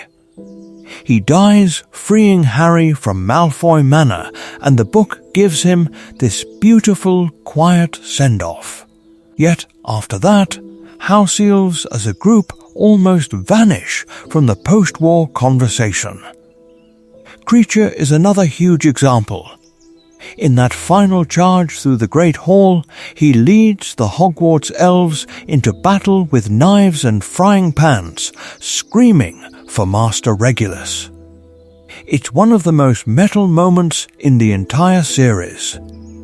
And then we get a hint that he's happier under Harry's kinder ownership, and that's basically it. No public recognition, no medals, no ministry speech about how non-human magic users saved the day. This is where Hermione becomes really important. She's been banging the drum for house elf rights since Goblet of Fire, even if SPEW is treated as a bit of a running joke. But later, canon has her climbing the ministry ladder, first in magical law enforcement and eventually as Minister for Magic. I want to be clear about what I mean by that. If anyone is in a position to actually change the legal status of house elves, it's Hermione. Rowling has said that she helps improve conditions for them and other beings, so we can reasonably assume there are reforms, maybe limits on abuse, maybe pay and time off. Does that magically erase centuries of servitude? Obviously not. But it's at least a partial explanation for why the post-war world feels a little fairer, even if the books never spell it out.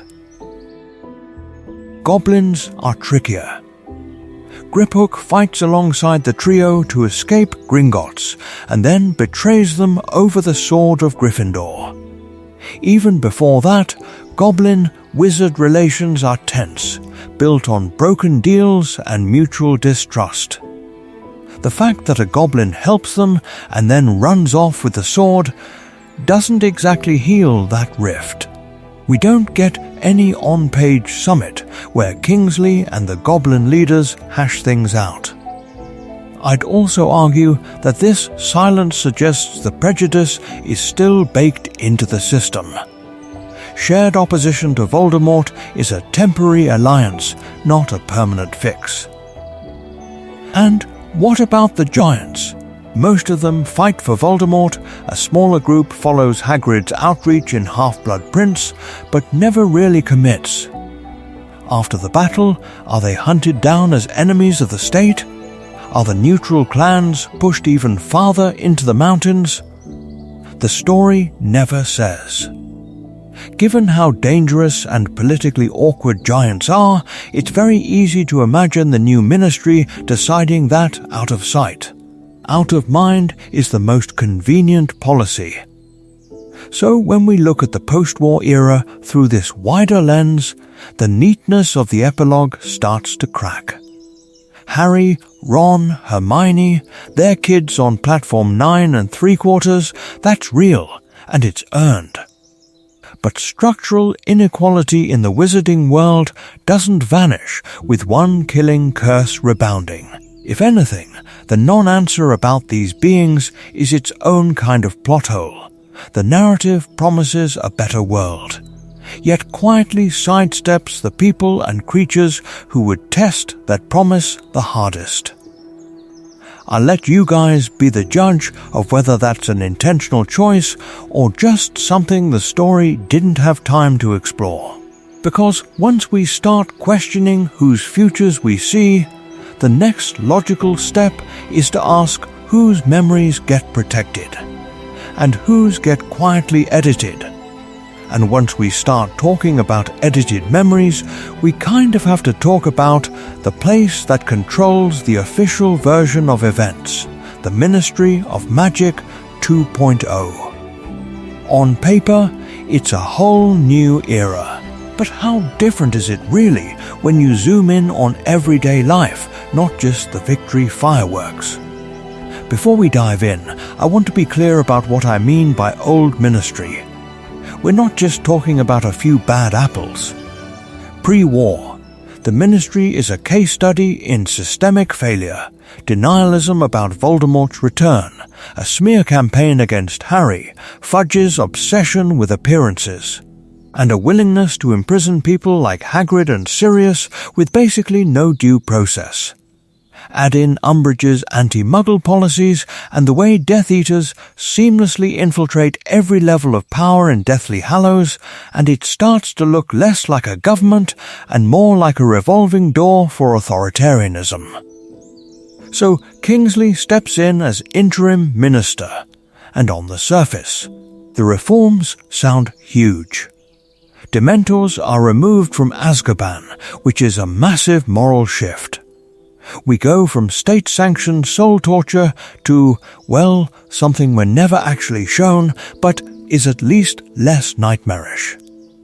The Aura Office gets stricter oversight. Harry and Ron help rebuild it from the inside instead of just being the Ministry's favourite scapegoats. Hermione pushes through better protections for Muggle-borns, dismantling the blood status registries that made the Muggle-born Registration Commission possible in the first place. And this is where Harry's celebrity and Hermione's moral authority really matter. In a more cynical version of this story, entrenched pure blood interests would just wait Kingsley out and quietly stall everything. But when the boy who lived becomes head of the Aura Office, and the witch who literally led a resistance movement becomes Minister for Magic, it's much harder to dismiss reform as some fringe crusade. Their names function almost like political magic. They bend the logic of the room before the debate even starts.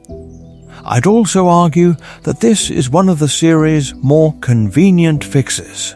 The same fame that nearly destroys Harry in Order of the Phoenix suddenly becomes the perfect tool for structural change. Is that growth? Or is the book just skipping over the messy committee meetings, union pushback, and budget fights that would realistically follow a war? Because even with all these changes, the story quietly admits that bureaucratic inertia doesn't vanish overnight. Not every department head is replaced. The Weasleys still work at the ministry. People who once looked the other way now rebrand themselves as early skeptics. Laws can be rewritten quickly. Cultural attitudes tend to move at the speed of your most stubborn uncle at Christmas. So, is the wizarding world now safe from another Voldemort-style uprising? Or have the seeds just gone underground? When you still have deep class divides, unresolved creature rights, and a government that controls memory, records, and education, you have the perfect soil for the next charismatic extremist. The Ministry too. Zero looks brighter, but in the shadows of those polished corridors, something else might already be taking shape. And nowhere is that something else more obvious than in the one institution that literally sorts children by personality traits: Hogwarts. If the Ministry is trying to rebrand itself, Hogwarts has an even trickier PR problem because one of its 4 houses just walked out of the war with a giant dark mark on its crest.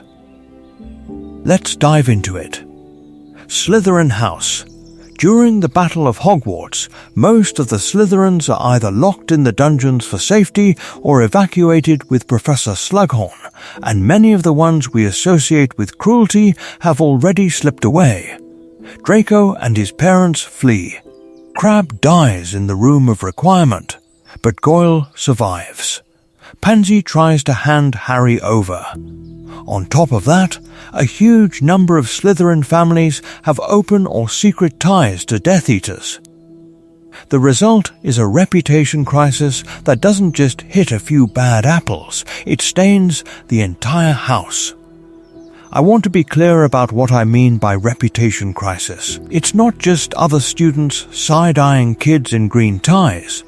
It's parents wondering whether they should even send their children back to a school that might sort them into the Death Eater house. It's governors asking if this whole 4-house system, which seems charming in the book when we're 11, actually makes any sense after a civil war. And in the middle of all of that, McGonagall steps in as headmistress.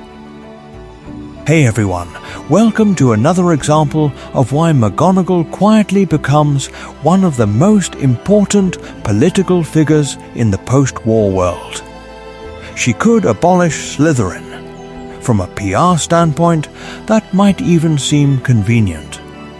But she doesn't. Instead, she does something harder and much more interesting. She keeps the house and tries to redefine it.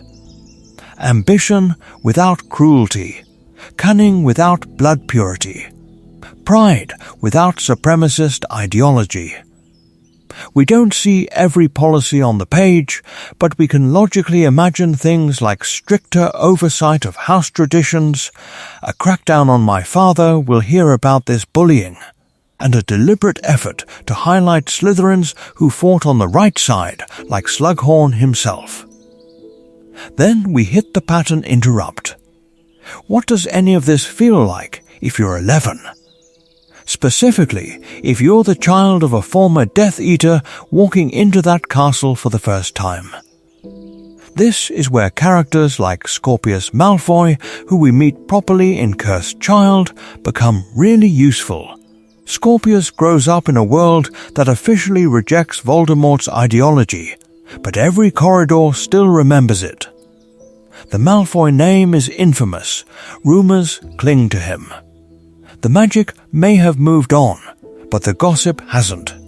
I'd also argue that Hogwarts itself becomes a kind of living plot hole for these kids. It's supposed to be a fresh start, yet the house scarves still carry decades of baggage. And yet, we know Slytherin survives as a viable, if controversial, choice. In the epilogue, Albus Severus is terrified he'll be sorted there, and Harry's answer is quietly radical. Slytherin produced probably the bravest man he ever knew. That one line is our canonical proof that the house's image has started to heal. It's not fixed, but it's no longer shorthand for future Death Eater. I'll let you guys be the judge of how successful that rehabilitation really is, but narratively, it sets up a clean handoff. The war generation built new institutions, the epilogue generation has to live inside them, inheriting both the protections and the prejudices. So, as we move from the immediate aftermath into those 19 hazy years before the epilogue, The real question becomes, which characters actually manage to break free of their house labels, and which ones stay trapped inside them no matter what the sorting hat said?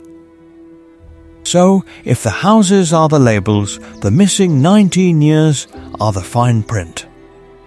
And the films, very conveniently, almost pretend that fine print doesn't exist. Voldemort's body hits the floor in the Great Hall, we get one quiet beat of relief, and then smash cut to platform 9 and 3/4, 19 years later, everyone in tasteful knitwear. An entire decade and a half of social reconstruction just vanishes. I want to be clear about what I mean by missing. It's not that nothing happens. It's that the main book and the films refuse to dramatize any of it. The immediate aftermath, the trials, the rebuilding, the political reforms, the awkward family dinners where former Death Eaters and Order members are technically on the same school board now, all of that is pushed off stage. We're left with a huge emotional and logical gap between a castle full of bodies and a world where Harry and Draco can nod stiffly at each other by the Hogwarts Express. Rowling has actually tried to patch that gap with interviews and Pottermore entries, but the timeline ends up a little fuzzy and occasionally contradictory. Harry and Ron become Aurors shockingly young, supposedly helping Kingsley clean up the last of the Dark Wizards. Hermione goes back to Hogwarts, then into the Ministry, then eventually all the way to Minister for Magic. McGonagall becomes Headmistress. George keeps Weasley's Wizard Wheezers running. Draco marries Astoria Greengrass and slowly walks away from blood purity. The broad strokes are there, but the exact sequence of when these careers launch, when the big reforms pass, and when Hogwarts is fully rebuilt is never laid out cleanly in the story itself. So let's dive into it as a rough chronology. First, there's the immediate cleanup, bodies identified, families notified, the castle magically repaired just enough to be safe. At the same time, you've got arrests and trials, with Kingsley as interim minister trying to prove the ministry can function without Death Eater control. That's when the most obvious reforms start. Azkaban without Dementors, a serious attempt to dismantle anti-Muggle-born laws, and a complete overhaul of the Auror office that Harry and Ron walk directly into. Then we move into the trio's 20s. Harry is an Auror on the ground, then eventually head of the Auror office. Ron starts there too, but leaves to help George at the joke shop, which is both sweet and, from a world-building perspective, a tiny bit of a plot hole in terms of wasted Auror training. Hermione climbs the civil service ladder, first in magical law enforcement, then in magical creatures, pushing for house elf and werewolf rights.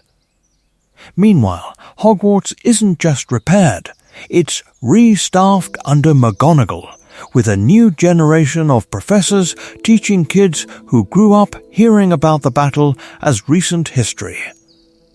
By the late part of that missing decade, society has normalized just enough for people to start families. That's when the epilogue generation arrives. James, Albus, Lily, Rose, Hugo, Scorpius, Teddy, growing up with Sunday dinners at the Burrow. And I'd also argue that every choice in that reconstruction period, who's forgiven, who's imprisoned, which laws change, and which prejudices don't, is written directly onto those kids' lives. In the next sections, we're going to zoom in on that epilogue crowd specifically. How does Albus end up best friends with a Malfoy? Why is Scorpius so different from Draco? How much of Rose's personality is Hermione's idealism versus Ron's lingering house bias? I'll let you guys be the judge as we trace how this missing decade quietly shapes every 19 years later moment. So let's pick up with that crowd we've been teasing and actually step onto the platform with them. Because for all the interviews, tweets and Pottermore drops, our one real on-page window into everyone's long-term fate is still that 19 years later scene at King's Cross. Visually, it's almost aggressive in how normal it is. We get an older Harry and Ginny, Ron and Hermione standing on a fully repaired platform 9 3/4. The station is brighter, calmer, full of colour and steam and chatter instead of Dementors and Death Eaters. The magic is still there, but the war is gone. The camera and the book are telling us that this world has reset to something safer, almost cozy. It's the same place we saw in Philosopher's Stone, but the trauma has been pushed into the background. Within that, the story quietly drops a whole new cast on us. We meet James Sirius Potter, the loud, teasing older brother. We meet Albus Severus, nervous and quiet, already worried about houses and expectations. We see little Lily Luna, still too young for Hogwarts and practically vibrating with impatience. On the Weasley Granger side, we get Rose Granger Weasley sharp-eyed and confident, and Hugo, who's mentioned but barely sketched in. Then the Malfoys enter, Draco with his distinctive older look and his son Scorpius, who gets almost no description beyond being there and being Draco's kid. Astoria is only implied, not shown. It's a roll call, but a selective one. I want to be clear about what I mean by selective. The book is doing a kind of narrative triage. It shows us the children whose lives will most obviously intersect Harry's kids, Ron and Hermione's kids, and Draco's kid. Everyone else is absent. There's no George in the crowd. No Luna with a suitcase full of questionable creatures, no Neville walking a nervous first year toward the train as herbology professor. Kingsley isn't strolling past in purple robes, McGonagall isn't shepherding students. That absence is important, because it reminds us this isn't a census of the post-war wizarding world. It's a snapshot from one family's point of view. Within that narrow frame, though, we get some crucial dialogue. Specifically, Harry kneels down to reassure Albus that being sorted into Slytherin wouldn't be a disaster, that one of the bravest men he knew was a Slytherin, and that the name Albus Severus actually carries both Gryffindor and Slytherin legacies. The war, which was once this immediate existential horror, has been reframed as bedtime stories and cautionary tales. The names James Sirius, Albus Severus, and Lily Luna are like a tiny syllabus of Harry's past. And yet, if you haven't checked them out already, then be sure to notice how later canon tries to stretch this seemingly simple scene into a whole new plot. Cursed Child and Pottermore both treat this moment as the launchpad for an entire epilogue generation, filling in careers, marriages and personality quirks that the original book only hints at. I'd also argue that this is where some of the biggest continuity questions start to creep in. Because once we follow Albus and Scorpius past the edge of that platform, the logic of this peaceful ending starts to bend in some very unexpected ways, and those unexpected ways really crystallize once we follow two very specific kids onto that train, Albus Severus Potter and Scorpius Malfoy. On paper, they're just the next generation doing the usual Hogwarts thing. In practice, they're carrying the full weight of the Battle of Hogwarts on their shoulders, and the story knows it. Albus is our first real look at what it actually means to grow up as Harry Potter's son. From the very first scene of Cursed Child, he's anxious, introverted, and painfully aware that everyone expects a second chosen one. He worries about house placement, he worries about living up to the legend. He even worries about whether the Sorting Hat is going to expose him as some kind of failed Potter. I want to be clear about what I mean by that. The drama isn't that Albus is untalented. It's that the magic of his father's myth has created a standard no real child can logically meet. And then the hat puts him in Slytherin. Suddenly, the fandom's neat little epilogue snapshot fractures. The Potter kid, who's most like Harry emotionally, is now in the house that once cheered for Voldemort. That single moment is doing a lot of thematic work. It quietly asks, what if the old house divides were always more about narrative convenience than moral truth? Enter Scorpius Malfoy, who might be the biggest pattern interrupt in the whole post-war timeline. We expect young Draco 2.0, smug, cruel, steeped in blood purity logic. Instead, we get a kind, deeply nerdy boy who loves sweets, time travel theory, and being Albus's friend. He's burdened by a new rumor though, a particularly nasty one, that he's actually Voldemort's son. So even as he rejects his family's ideology, the story literally pastes Voldemort's face onto his family tree. That's where their friendship becomes really important. On one side, you have the anxious Slytherin Potter. On the other, the gentle, bookish Malfoy. The pairing is almost comically on the nose, but it works. Their bond is a symbolic healing of the old Potter-Malfoy feud, a quiet refusal to keep reenacting their father's schoolyard war. When a Potter choosing a Malfoy as his best friend feels more shocking than a Death Eater attack, what does that say about which prejudices the wizarding world actually defeated? Now, Cursed Child itself is controversial. Is it canon? Is it not? Does the time travel make any sense at all? I'll let you guys be the judge. But even if the plot feels like a giant, swirling time-turner plot hole, the emotional logic of Albus and Scorpius still lands. The play suggests that the real after of the Battle of Hogwarts isn't just careers and ministry reforms. It's children navigating inherited trauma and myth, trying to decide which parts of the story to keep. Hey everyone, welcome to another reminder that Rowling's world doesn't end where the book closes.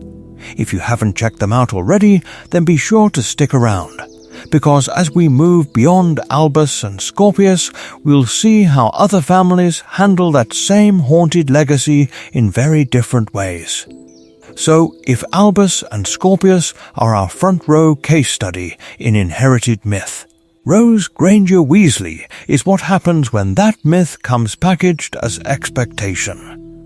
She's Hermione and Ron's daughter, which in this world might be the single most high-pressure genetic combo you can get.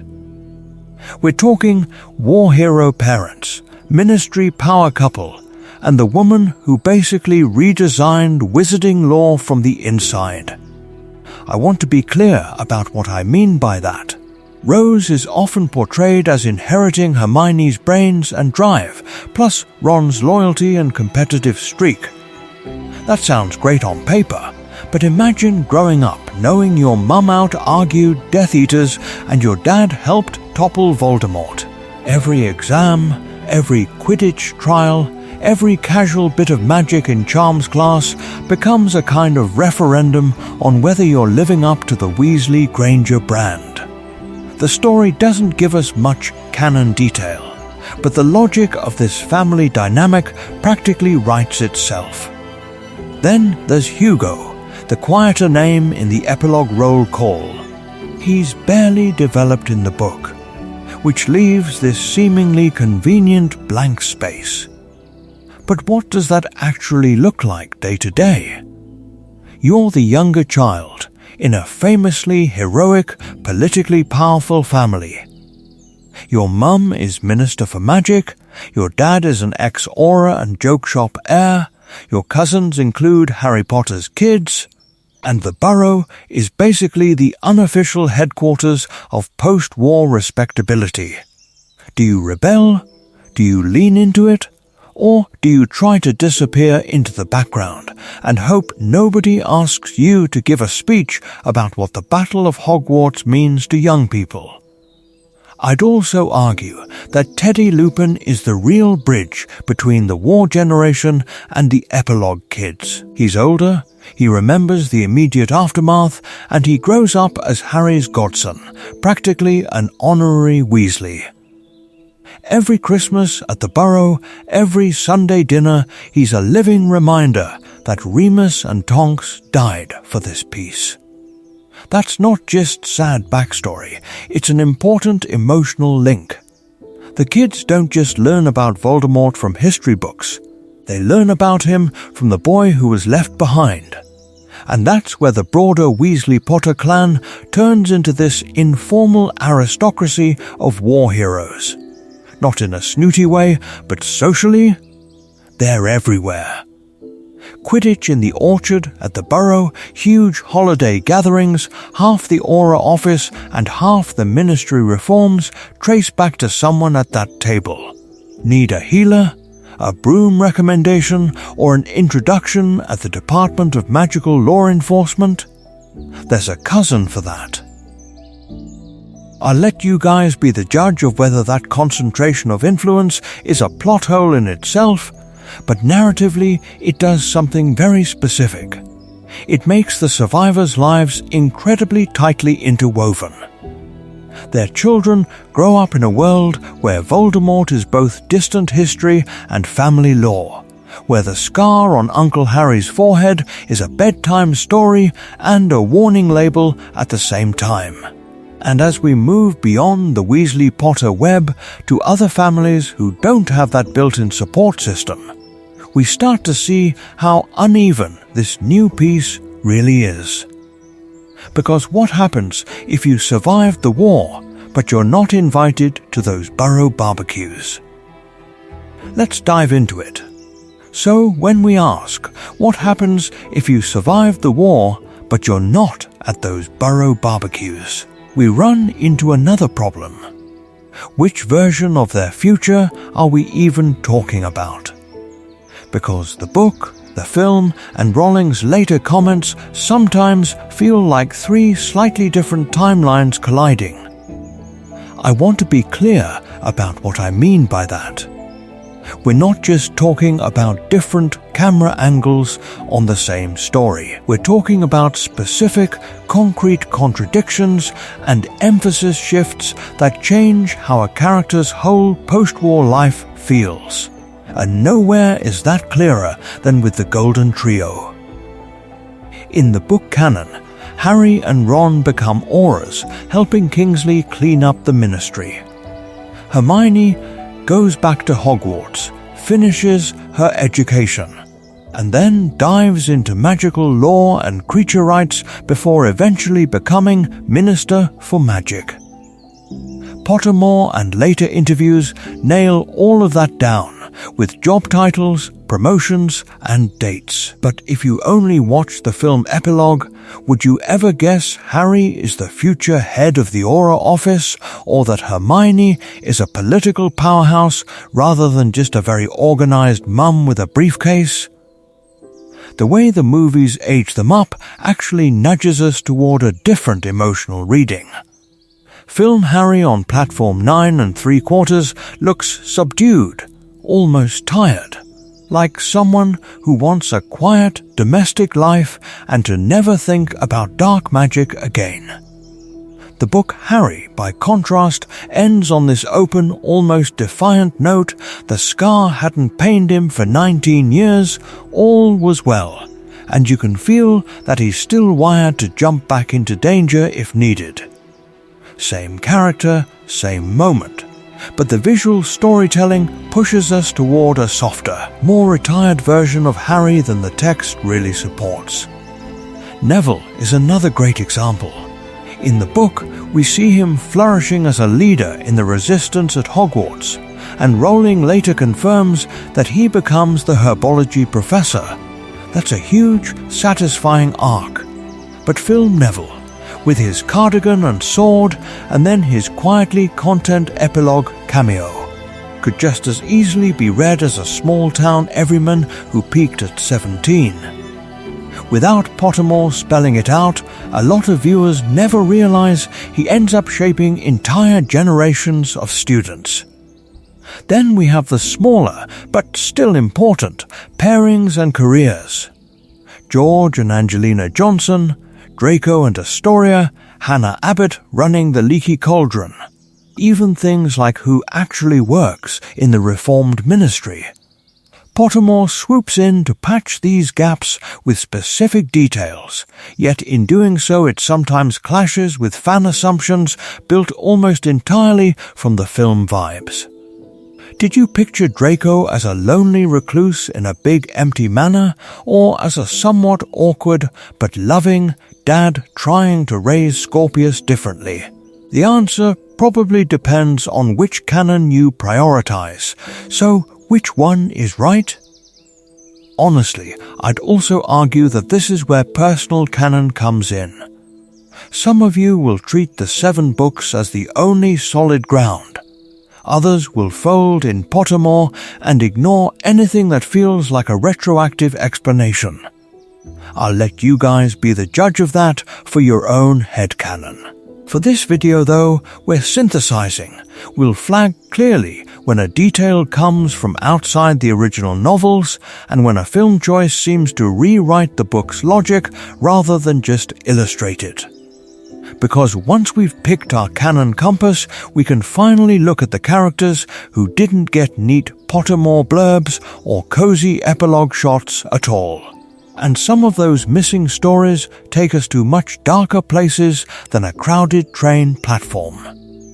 And some of those missing stories take us to much darker places than a crowded train platform. Because once we leave the feel-good epilogue, we slam into a massive blank spot.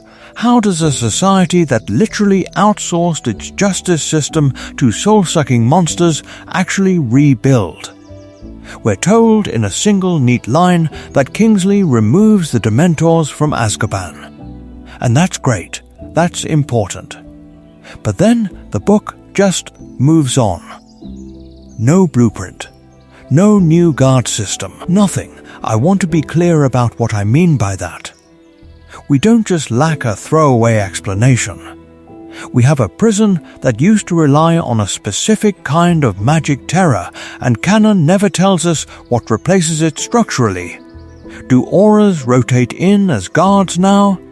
Did Kingsley conjure up some kind of enchanted barrier network, or reform sentencing altogether so Azkaban holds fewer people?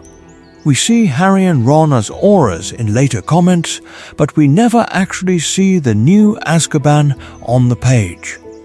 And that raises an even stranger question.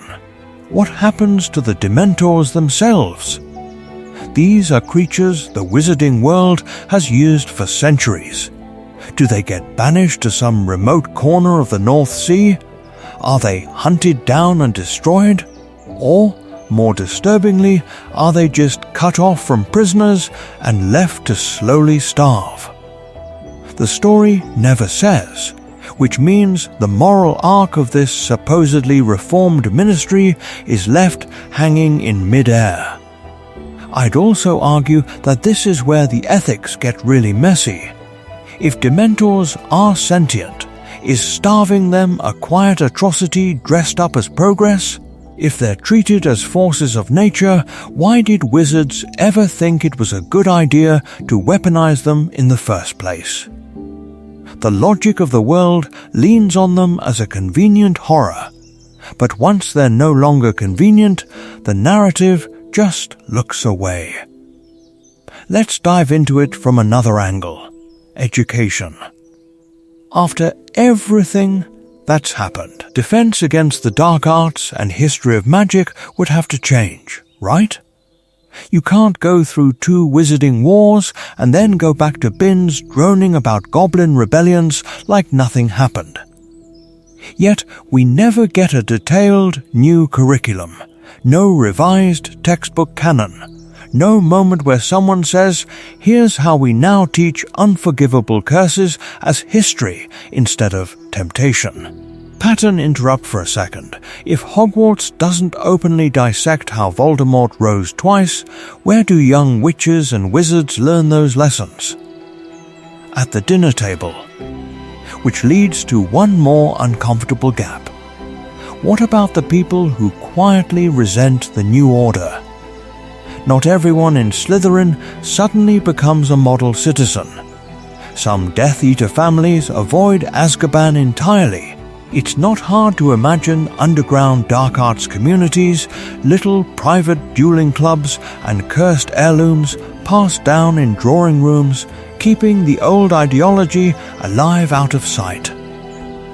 So how does the wizarding world manage the ongoing temptation of dark magic without repeating the same mistakes?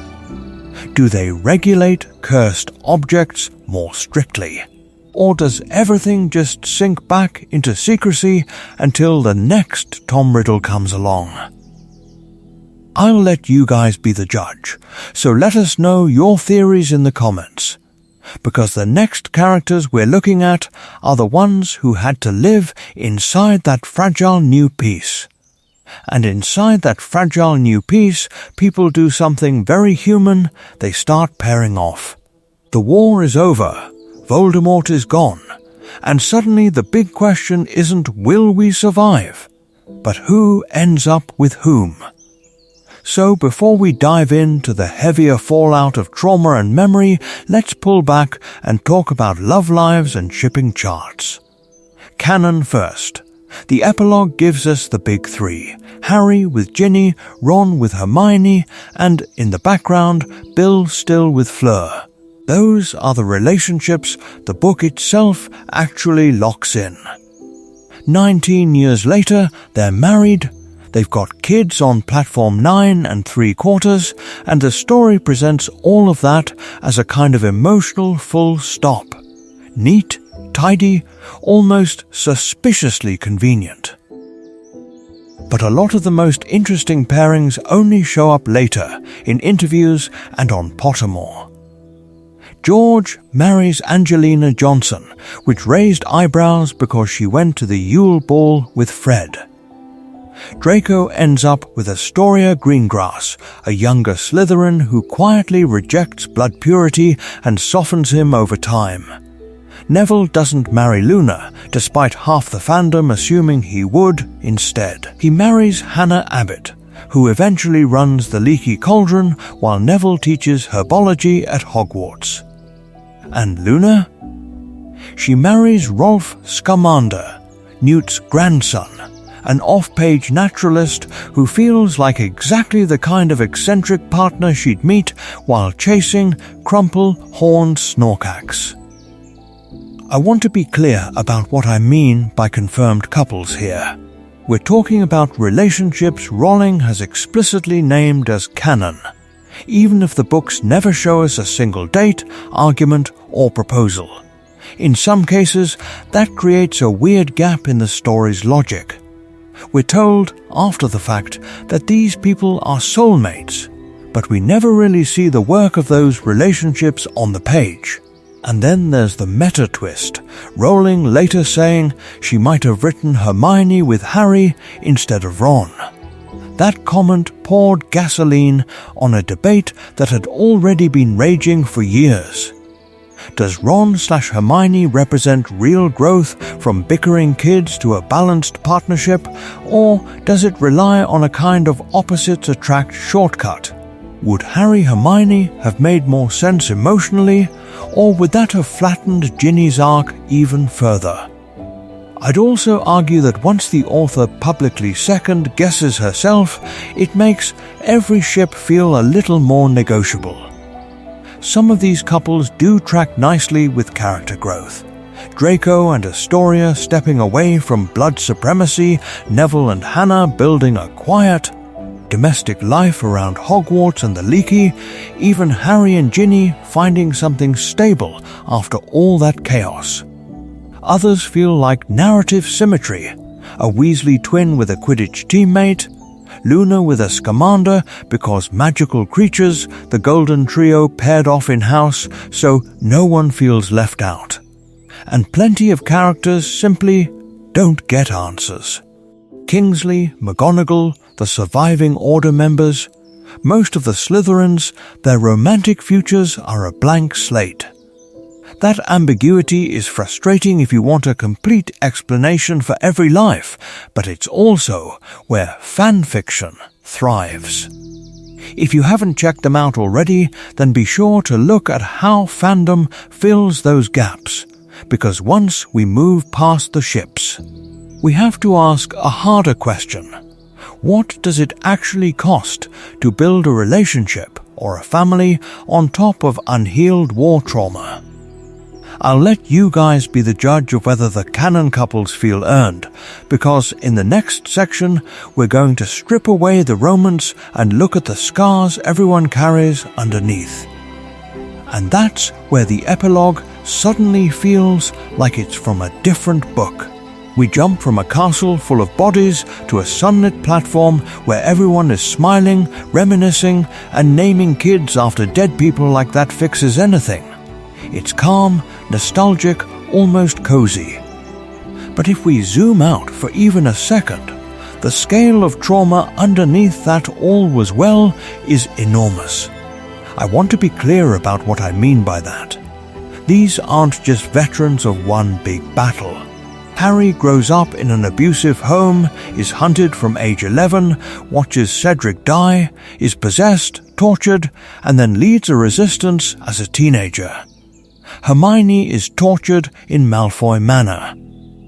Neville is raised by a grandmother after his parents are permanently damaged by the Cruciatus curse.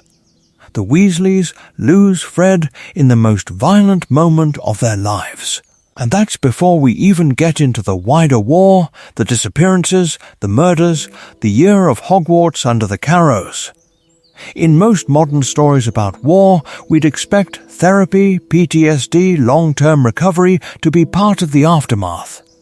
In the wizarding world, though, canon is almost eerily quiet. We get St. Mungo's as a hospital, and we see the long-term damage to the Longbottoms and to Lockhart. But there's no explicit wizard equivalent of counseling, no discussion of trauma-informed magic, no explanation of how anyone processes this level of horror.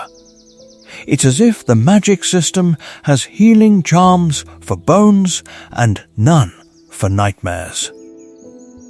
So how do people like Harry, Neville and George actually live with this for decades? Harry becomes an Auror, then head of the Auror office. That means he spends his 20s and 30s reliving the same patterns, chasing dark wizards, revisiting crime scenes, constantly on alert.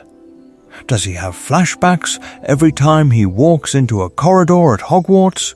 Does King's Cross Station feel comforting, or does it quietly echo that near-death moment with Dumbledore? I'd also argue that his fierce protectiveness as a parent reads very differently if we assume he's still waiting for the other shoe to drop.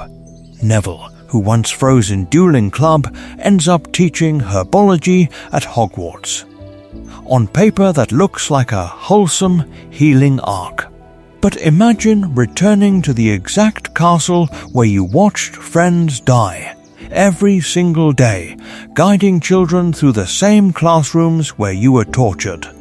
Is that closure, or is that reopening the wound over and over because you refuse to let the place belong to fear? And then there's George. The book gives us a joke about him and Angelina, the shop staying open, the son named Fred. It's sweet, but it's also a seemingly convenient shortcut around survivor's guilt, chronic grief, maybe even depression. How do you run a joke shop in Diagon Alley when every product reminds you of the twin who isn't there? On a larger scale, what does the wizarding world do with this trauma? Do they build a monument on the Hogwarts grounds, the way Muggles do after wars? Is there a Battle of Hogwarts Memorial Day where everyone gathers in the Great Hall, or does the Ministry quietly prefer to move on because public grief makes political accountability awkward? The story never really says, which means the collective memory of that night is strangely undefined for the next generation.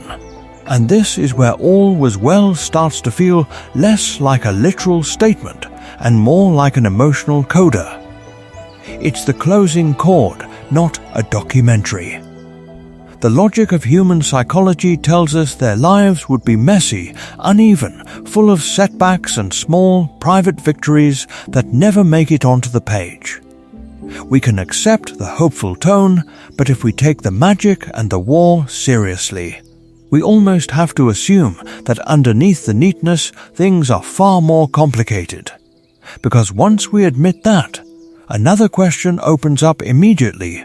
What does justice look like in a world that wants to forget, while the people who fought can't? Because once we admit that, another question opens up immediately. What does justice look like in a world that wants to forget, while the people who fought can't? And right underneath that is a second, quieter question we almost never talk about. What does any of this look like from the Muggle side? Hey everyone, welcome to another deep dive into the messy aftermath of the Battle of Hogwarts. And here we hit one of the strangest gaps in the story's logic. A war just ripped through Britain, whole families were targeted based on blood status, and yet the non-magical world seemingly just keeps calm and carries on. That's comforting on the surface, but if we take the magic seriously, it raises a ton of uncomfortable questions. I want to be clear about what I mean by that. We're not asking why your average London commuter doesn't know Voldemort's name. We're asking how far the shockwaves travel when you have a state-sponsored campaign against Muggleborns, mass evacuations, and magical battles that literally shake buildings. During Deathly Hallows, Muggle-born students are yanked out of Hogwarts, families are threatened, and a Muggle-born registration commission is basically a show trial machine. Are we really supposed to believe none of that leaves a trace in the Muggle world? No odd police reports, no missing persons files, no parent who refuses a memory charm and has to be dealt with? Hermione is the clearest case. She doesn't just send her parents away, she rewrites their identities and ships them to Australia.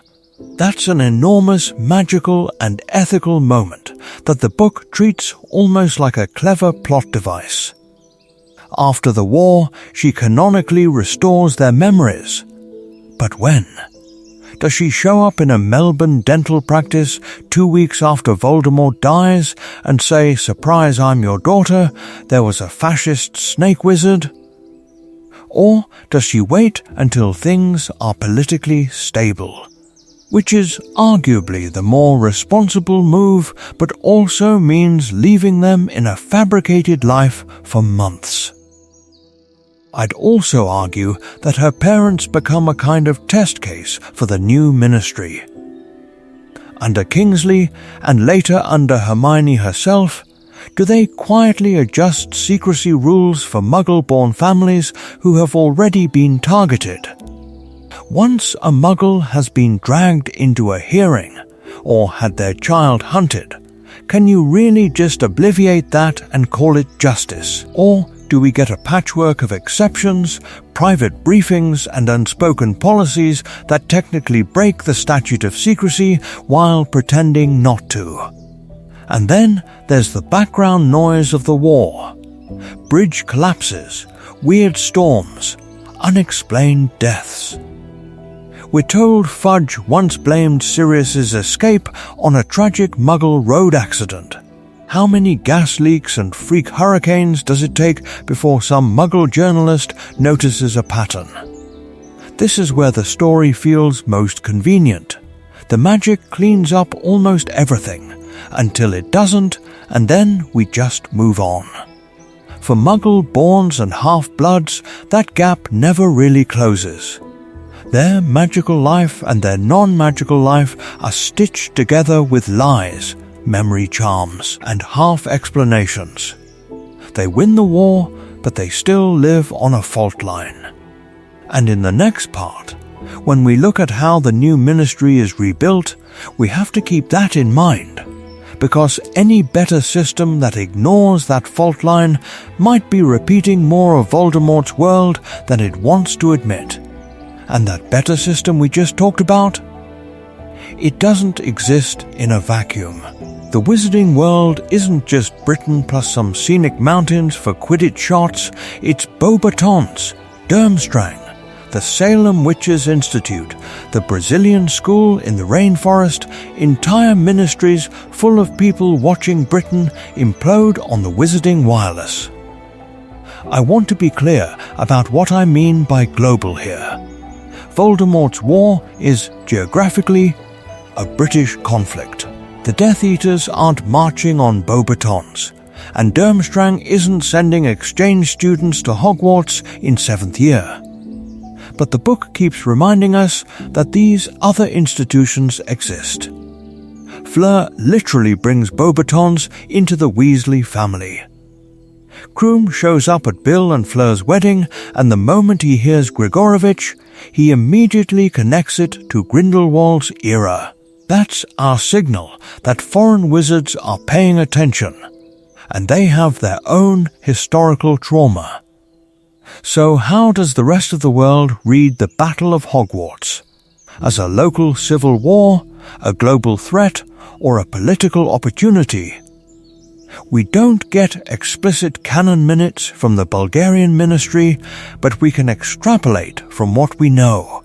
After Grindelwald, the International Confederation of Wizards clearly understood that one dark wizard could destabilize the entire system. Voldemort nearly does it again, and he does it while infiltrating one of the big, old, supposedly stable ministries. If you're sitting in the French ministry, do you see Britain as a cautionary tale, or as a weakened neighbour whose post-war laws you can quietly nudge? I'd also argue that Kingsley's reforms become a kind of Rorschach test for other countries. He kicks Dementors out of Azkaban, cleans up the Aura office that Harry and Ron eventually run, and pushes hard on Muggle-born rights. From one angle, that's a bold, humane correction. From another, it's a terrifying precedent. If you're a more conservative ministry that still uses Dementors, do you admit that your entire prison system is built on literal soul-eating? Or do you frame Britain as going soft after a war it barely survived? And then there's dark arts regulation. Britain has just watched a charismatic extremist weaponize every loophole in its laws. It would be very convenient politically to respond with sweeping bans that other countries can either copy or quietly ignore.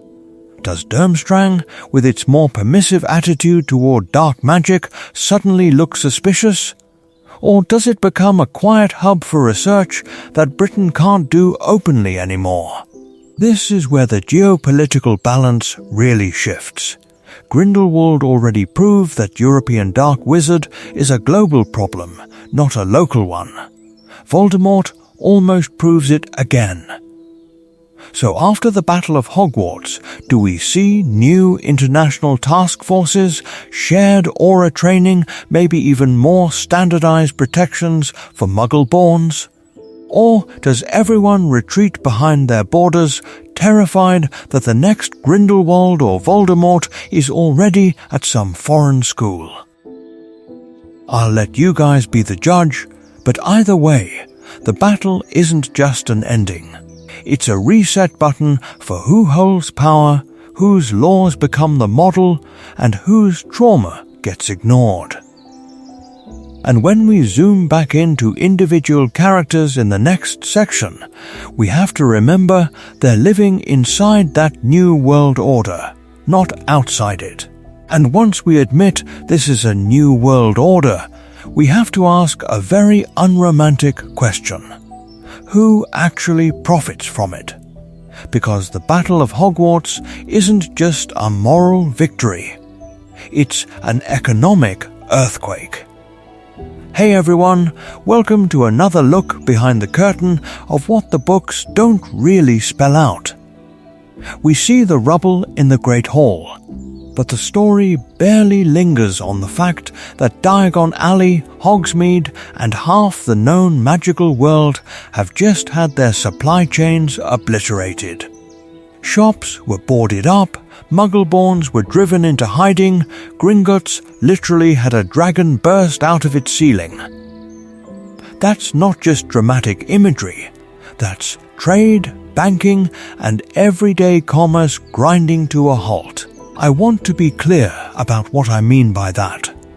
When Ollivander disappears, that's not only a beloved character being tortured off screen, it's the collapse of the primary wand supplier for Britain. When the Death Eaters control the Ministry, international cooperation and import regulations must be a nightmare. So the day after Voldemort falls, there's this strange moment where everyone wants to celebrate, but nobody's entirely sure if their vault is safe, their job exists, or their shop still has a roof. Into that vacuum steps one of the most unlikely winners of the post-war economy, Weasley's Wizard Wheezes. The books already tell us it's wildly successful, but after the war, the logic behind that success gets even stronger. You have a traumatized population, a generation of kids who watched friends die, and parents who spent a year wondering if their children would come home from Hogwarts. In that context, a shop selling laughter, fireworks, and brightly colored nonsense isn't just frivolous. It's therapy with a price tag. And that changes George and Ron's social standing in a very material way. George is no longer just Fred's twin, he's a key business owner in a recovering Diagon Alley, employing people, drawing crowds, probably paying a lot of tax into Kingsley's new ministry. Ron, who briefly joins him before moving into aura work, suddenly isn't the poor Weasley kid in second-hand robes. He's part of a family that owns one of the anchor businesses of the district. Their career choices look like personal quirks in the epilogue, but they're actually perfect responses to a society desperate for both security and escapism. Speaking of security, let's talk about the giant dragon-shaped plot hole in the room, Gringotts. After Harry, Ron, and Hermione break in, steal a Horcrux, and ride a dragon out through the roof, how does that bank keep a straight face? Do they crack down with brutal new wards and goblin-only enforcement teams? Do they quietly collaborate with the new ministry to stabilize the economy, trading a bit of autonomy for public trust? I'd also argue that Kingsley has to step in here, because if Wizarding Britain loses faith in Gringotts, the entire monetary system implodes. And then there are the new industries that almost have to appear. You'd expect a boom in security charms, home warding services, and private curse-breaking firms cleaning up old battlefields and ex-Death Eater manors. Trauma potions and mind-healing tonics suddenly move from niche St. Mungo's stock to everyday household purchases. Educational materials about dark arts prevention, dueling courses for ordinary witches and wizards, even children's books that try to explain what happened without terrifying an entire generation, all of that is money changing hands. So when we talk about Harry becoming an Auror, Hermione rebuilding the Ministry, or Neville teaching herbology, those aren't just cute epilogue details. They're labor choices in a world trying to rebuild itself materially as well as morally. The question is, which characters manage to ride that wave of reconstruction, and which ones get quietly left behind in the cracks of this new economy? We're about to get a lot more specific about that. And that brings us to a slightly different battlefield. The fandom arguments over how much of this post-war world we were actually shown. Because for all the talk of jobs and reforms and new institutions, there's a huge meta-level debate sitting behind every character fate we've been talking about. Hey everyone, welcome to another one of those sections where we zoom out and look at the story itself, not just what happens inside it. I want to be clear about what I mean by that. We're not just asking what did Harry do next, we're asking how much of that should have been in the book in the first place. One of the most common critiques is that the 19-year jump is just too abrupt. We go from bodies on the Great Hall floor to 19 years later in a single turn of the page. No funerals, no trials, no first elections, no first day back at Hogwarts. For a lot of readers, that feels like a narrative whiplash moment. The emotional and political fallout of the Battle of Hogwarts gets compressed into one quietly convenient line. All was well. Then there's the issue of where we even learn character fates. Harry becoming head of the Auror office, Hermione eventually becoming Minister for Magic, George marrying Angelina and naming his son Fred, Draco softening and raising Scorpius away from blood purity ideology. None of that is in the original text. It's scattered across interviews, Pottermore articles, and later Q&A sessions. If you haven't checked them out already, then be sure to notice how different the post-war world looks depending on which of those sources you accept as canon. And of course, hanging over all of this is Cursed Child.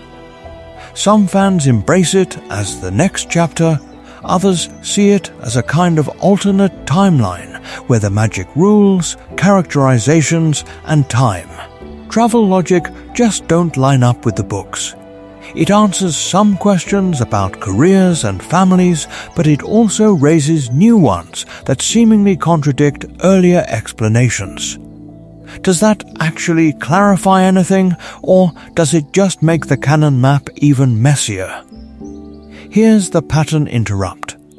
What if that's not a bug, but a feature?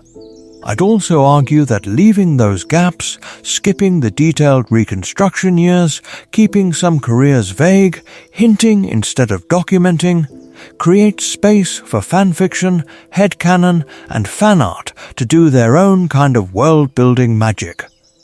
Instead of one locked, in official timeline, we get room to imagine Neville's first year as a professor, or what a post-war Slytherin common room feels like. Over time, that's given us multiple overlapping canons.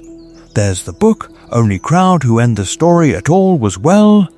There are readers who fold in Pottermore but stop before Cursed Child. And then there are fans who take the full extended universe, stage script and all. I'll let you guys be the judge of where you draw your own line. So as we head into our final recap, let's dive into it from one more angle.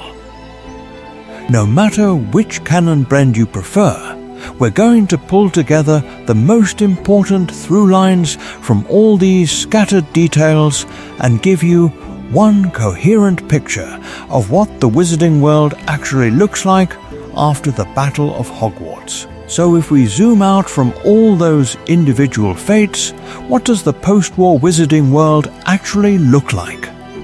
Is this a clean, happily ever after, or more of a messy, work-in-progress epilogue that the book only hints at?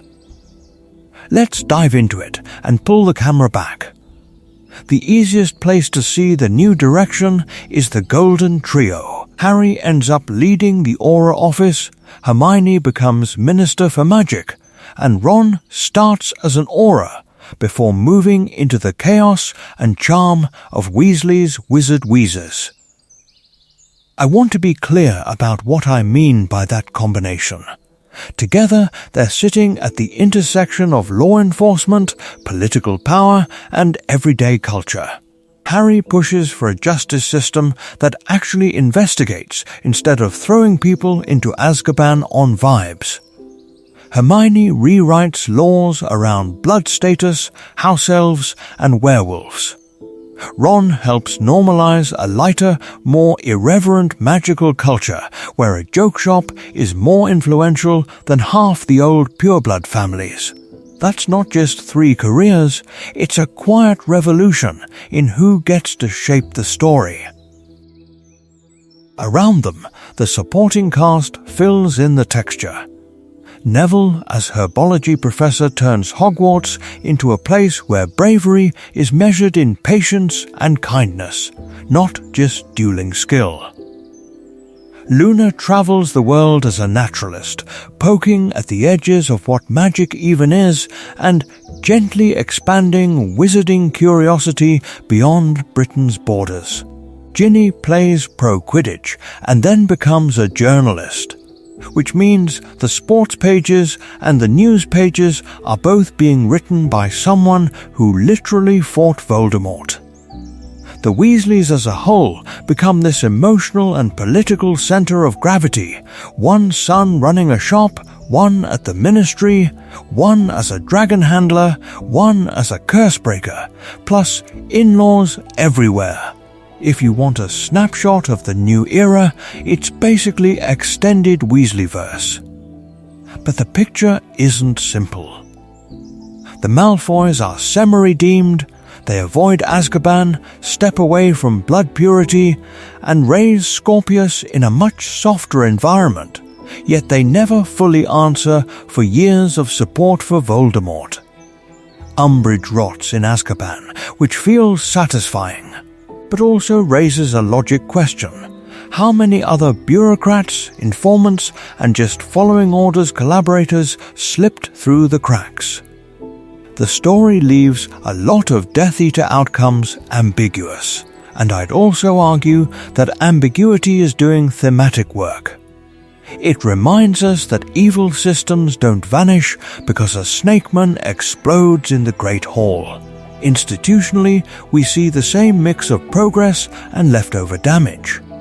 The Ministry is reformed under Kingsley and later Hermione, Hogwarts is rebuilt under McGonagall, Azkaban relies less on Dementors, and non-human beings get slightly more recognition. Emphasis on slightly. The magic hasn't fixed prejudice, it's just a bit less socially acceptable to say the quiet part out loud. So the big takeaway? This is cautious optimism. The heroes grow up and do meaningful work, but trauma, inequality, and old biases linger in the background. And as we move into our final section, we'll ask, where does that leave the characters the story never really checked back in on? And as we move into our final section, we'll ask, where does that leave the characters the story never really checked back in on? To answer that, we have to zoom out and look at what their futures are actually saying about the real ending of Harry Potter. Because the more you track these post-battle lives, the more you realize Voldemort's death is not the narrative full stop. It's the semicolon. The sentence keeps going in the Ministry, in classrooms, in little family choices that either repeat the past or quietly rewrite it. Take Harry. The boy who spent 7 books being failed by institutions chooses to become an Aura and eventually head of the Aura office. On the surface, that might feel like a plot hole in his psychology. Why would he work for the same system that gave us Fudge, Umbridge, and a whole lot of denial? I want to be clear about what I mean by that. The books don't frame Harry as a revolutionary who wants to burn it all down. They frame him as someone who demands those institutions finally live up to their own ideals. His career is the series betting on reform over abandonment, on walking back into the corrupt building and changing who holds the wands. Hermione's path pushes that even further. A muggle born who spent her school years being called slurs, attacked by a basilisk proxy, and literally seeing mudblood carved into her friend's skin, becomes Minister for Magic. That's not just a nice trivia fact from a post-series interview. It's the culmination of a long arc where knowledge, work, and stubborn moral logic beat bloodline every single time. She starts as the girl nobody takes seriously because of her background, and ends as the architect of a more just society. I'd also argue that her promotion is the clearest statement the story makes that merit, not ancestry, is supposed to win in this world, even if reality, as we've seen, lags behind. Meanwhile, Neville and Luna go in a totally different direction. Neville, war hero and Horcrux slayer, becomes a teacher. Luna, the dreamy outsider who saw what no one else would see, becomes a naturalist and researcher. There's something quietly radical there. Not every act of bravery has to end in political power or lifelong combat duty. Sometimes the most important post-war magic is teaching kids herbology well, or cataloguing bizarre creatures instead of hunting dark wizards. Their futures reject the narrow definition of heroism that says the only valid after is more fighting. And then we have the Malfoys, who might be the most uncomfortable piece of this puzzle. They survive. They avoid Azkaban. Draco grows into a man who rejects blood purity, but he never faces the kind of public reckoning we might expect. Is that a failure of justice or a brutally honest reflection of how privilege works after a civil war? Lucius buys his way out. Narcissa is quietly rewarded for saving Harry. Draco gets to send his son to Hogwarts without a dark mark over his head. The story seems to admit that you can't untangle guilt, fear, and social capital cleanly enough to produce perfectly fair sentences for everyone. Put all of this together, and the happily ever after starts to look less like a fairy tale ending and more like a long, messy group project. People reform systems instead of replacing them. Marginalized kids grow up to run the government. Awkward teens become beloved professors. Former villains live in a grey zone of uneasy tolerance. The real ending of Harry Potter is these characters learning to live with what they survived, and sometimes failing, sometimes backsliding, sometimes doing something quietly extraordinary on a random Tuesday. But if that's the emotional ending, what about the characters who don't get neat careers, tidy redemptions, or a name drop in the epilogue? In our last section, we're going to dig into the futures that canon barely sketches at all, and ask whether those silences are accidental or telling. And that brings us to you, because at this point, our opinions are only half the story. The real 8th book lives in the comment section, where all of us try to patch together the futures that canon only sketches in pencil. So, first big question, whose fate actually feels right to you? Neville settling into Hogwarts as herbology professor, quietly becoming the kind of teacher he once needed. Luna traveling the world, chasing crumple-horned snorkax, and then coming home to a family that lets her be fully Luna. Do those land as satisfying emotional payoffs, or do you secretly wish Neville had become an aura, or that Luna had taken over care of magical creatures from Hagrid? I'll let you guys be the judge, but tell us specifically why a certain ending resonates. On the flip side, which fates feel underwhelming, unfair, or just off? The Malfoys walking away without a single Azkaban sentence, essentially on the strength of Narcissa's one crucial moment in the forest. The trio diving straight into high-pressure ministry and aura work with, as far as the book ever shows, zero explicit mental health support after a year of torture, war, and loss. Does that ring true to you? Or does it feel like a convenient fade to black where the story quietly skips the therapy arc? Hey everyone, welcome to another round of Canon versus Headcanon, because I want to be clear about what I mean by fate here. Are we talking just the final page of Deathly Hallows and the epilogue on Platform 9 3/4? Or are we including Pottermore articles, random interview answers, and Cursed Child's Time-Turner chaos?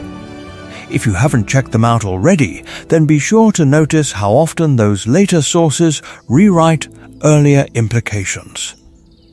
Do you accept Harry as head of the Aura Office and Hermione as Minister for Magic as solid canon, or do you prefer a version where they walk away from power entirely? I'd also argue that this is where the logic of the story starts to blur with our own wishes. Who do you think deserved a different career path?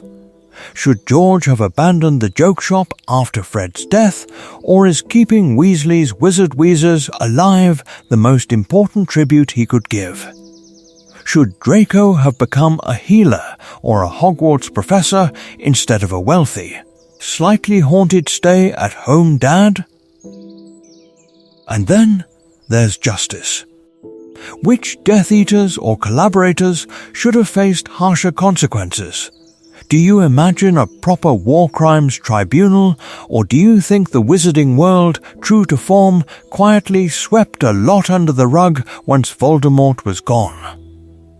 Finally, tell us which side character you most want a spin-off about. Is it McGonagall rebuilding the school, Andromeda raising Teddy, or Kingsley trying to clean up a ministry riddled with corruption? Drop your episode pitches below, because in our next section we're going to take that 8th book idea one step further and ask what a truly honest post-war wizarding world would actually look like. So, if we're talking about an honest post-war wizarding world, this is probably the perfect moment to close the book on this chapter of the story. We followed everyone from Harry and Hermione all the way down to the seemingly minor characters who actually carry a lot of emotional weight once the dust settles at Hogwarts. First off, thank you for sticking with us through what is basically a feature-length deep dive into the post-Battle of Hogwarts era. This was a long one, but we think it's important. Because the magic of this book doesn't really end with Voldemort's last breath, it ends with the lives these characters build afterward, the careers they choose, the scars they keep, and the plot hole. Adjacent gaps we have to fill in with a bit of our own logic. If you enjoyed this kind of detailed canon breakdown, where we pull together the novels, the films, Pottermore, and later interviews into one coherent explanation, then please hit the like button. It tells us you actually want more of these long-form Harry Potter and fantasy analysis videos. And it genuinely helps this story-focused corner of YouTube reach other fans who still care about what happened after the credits rolled. And while you're here, make sure you subscribe if you haven't already, because this episode is just one part of a much bigger series. Hey everyone, welcome to Another Rabbit Hole is basically the unofficial motto of this channel at this point. And we're going to keep doing exactly that with Hogwarts, with other books, and with other fantasy worlds that deserve the same level of obsessive attention. I'd also argue that this video works best as the missing epilogue you never quite got. So if you know someone who still thinks the story ends the moment Voldemort hits the floor in the Great Hall, share this with them and say, no, look, here's what actually happens to McGonagall, to George, to Draco, to Kingsley, and to all the characters the films conveniently skip past when they jump 19 years ahead. If you haven't checked them out already, then be sure to watch our Deathly Hallows plot hole breakdowns next, because they pair really nicely with this one. We go from asking what happened after the battle to asking whether the battle itself and the entire Horcrux hunt leading up to it even follows its own internal magic rules. From Gamp's lore and the food issue to Wand Allegiance and Portkey logic, it's all part of the same big question. How stable is this story once you really poke at it? From here, we're not stopping. Our next big episode is going to zoom all the way in on one character's full life story, from childhood to that epilogue platform moment, and then we're planning a deep breakdown of another fantasy franchise's ending to see how it stacks up against Deathly Hallows. Which character should get the full treatment first? And which series should we tackle after Potter? I'll let you guys be the judge in the comments. For now, thanks again for watching, stay curious, and we'll see you in the next one.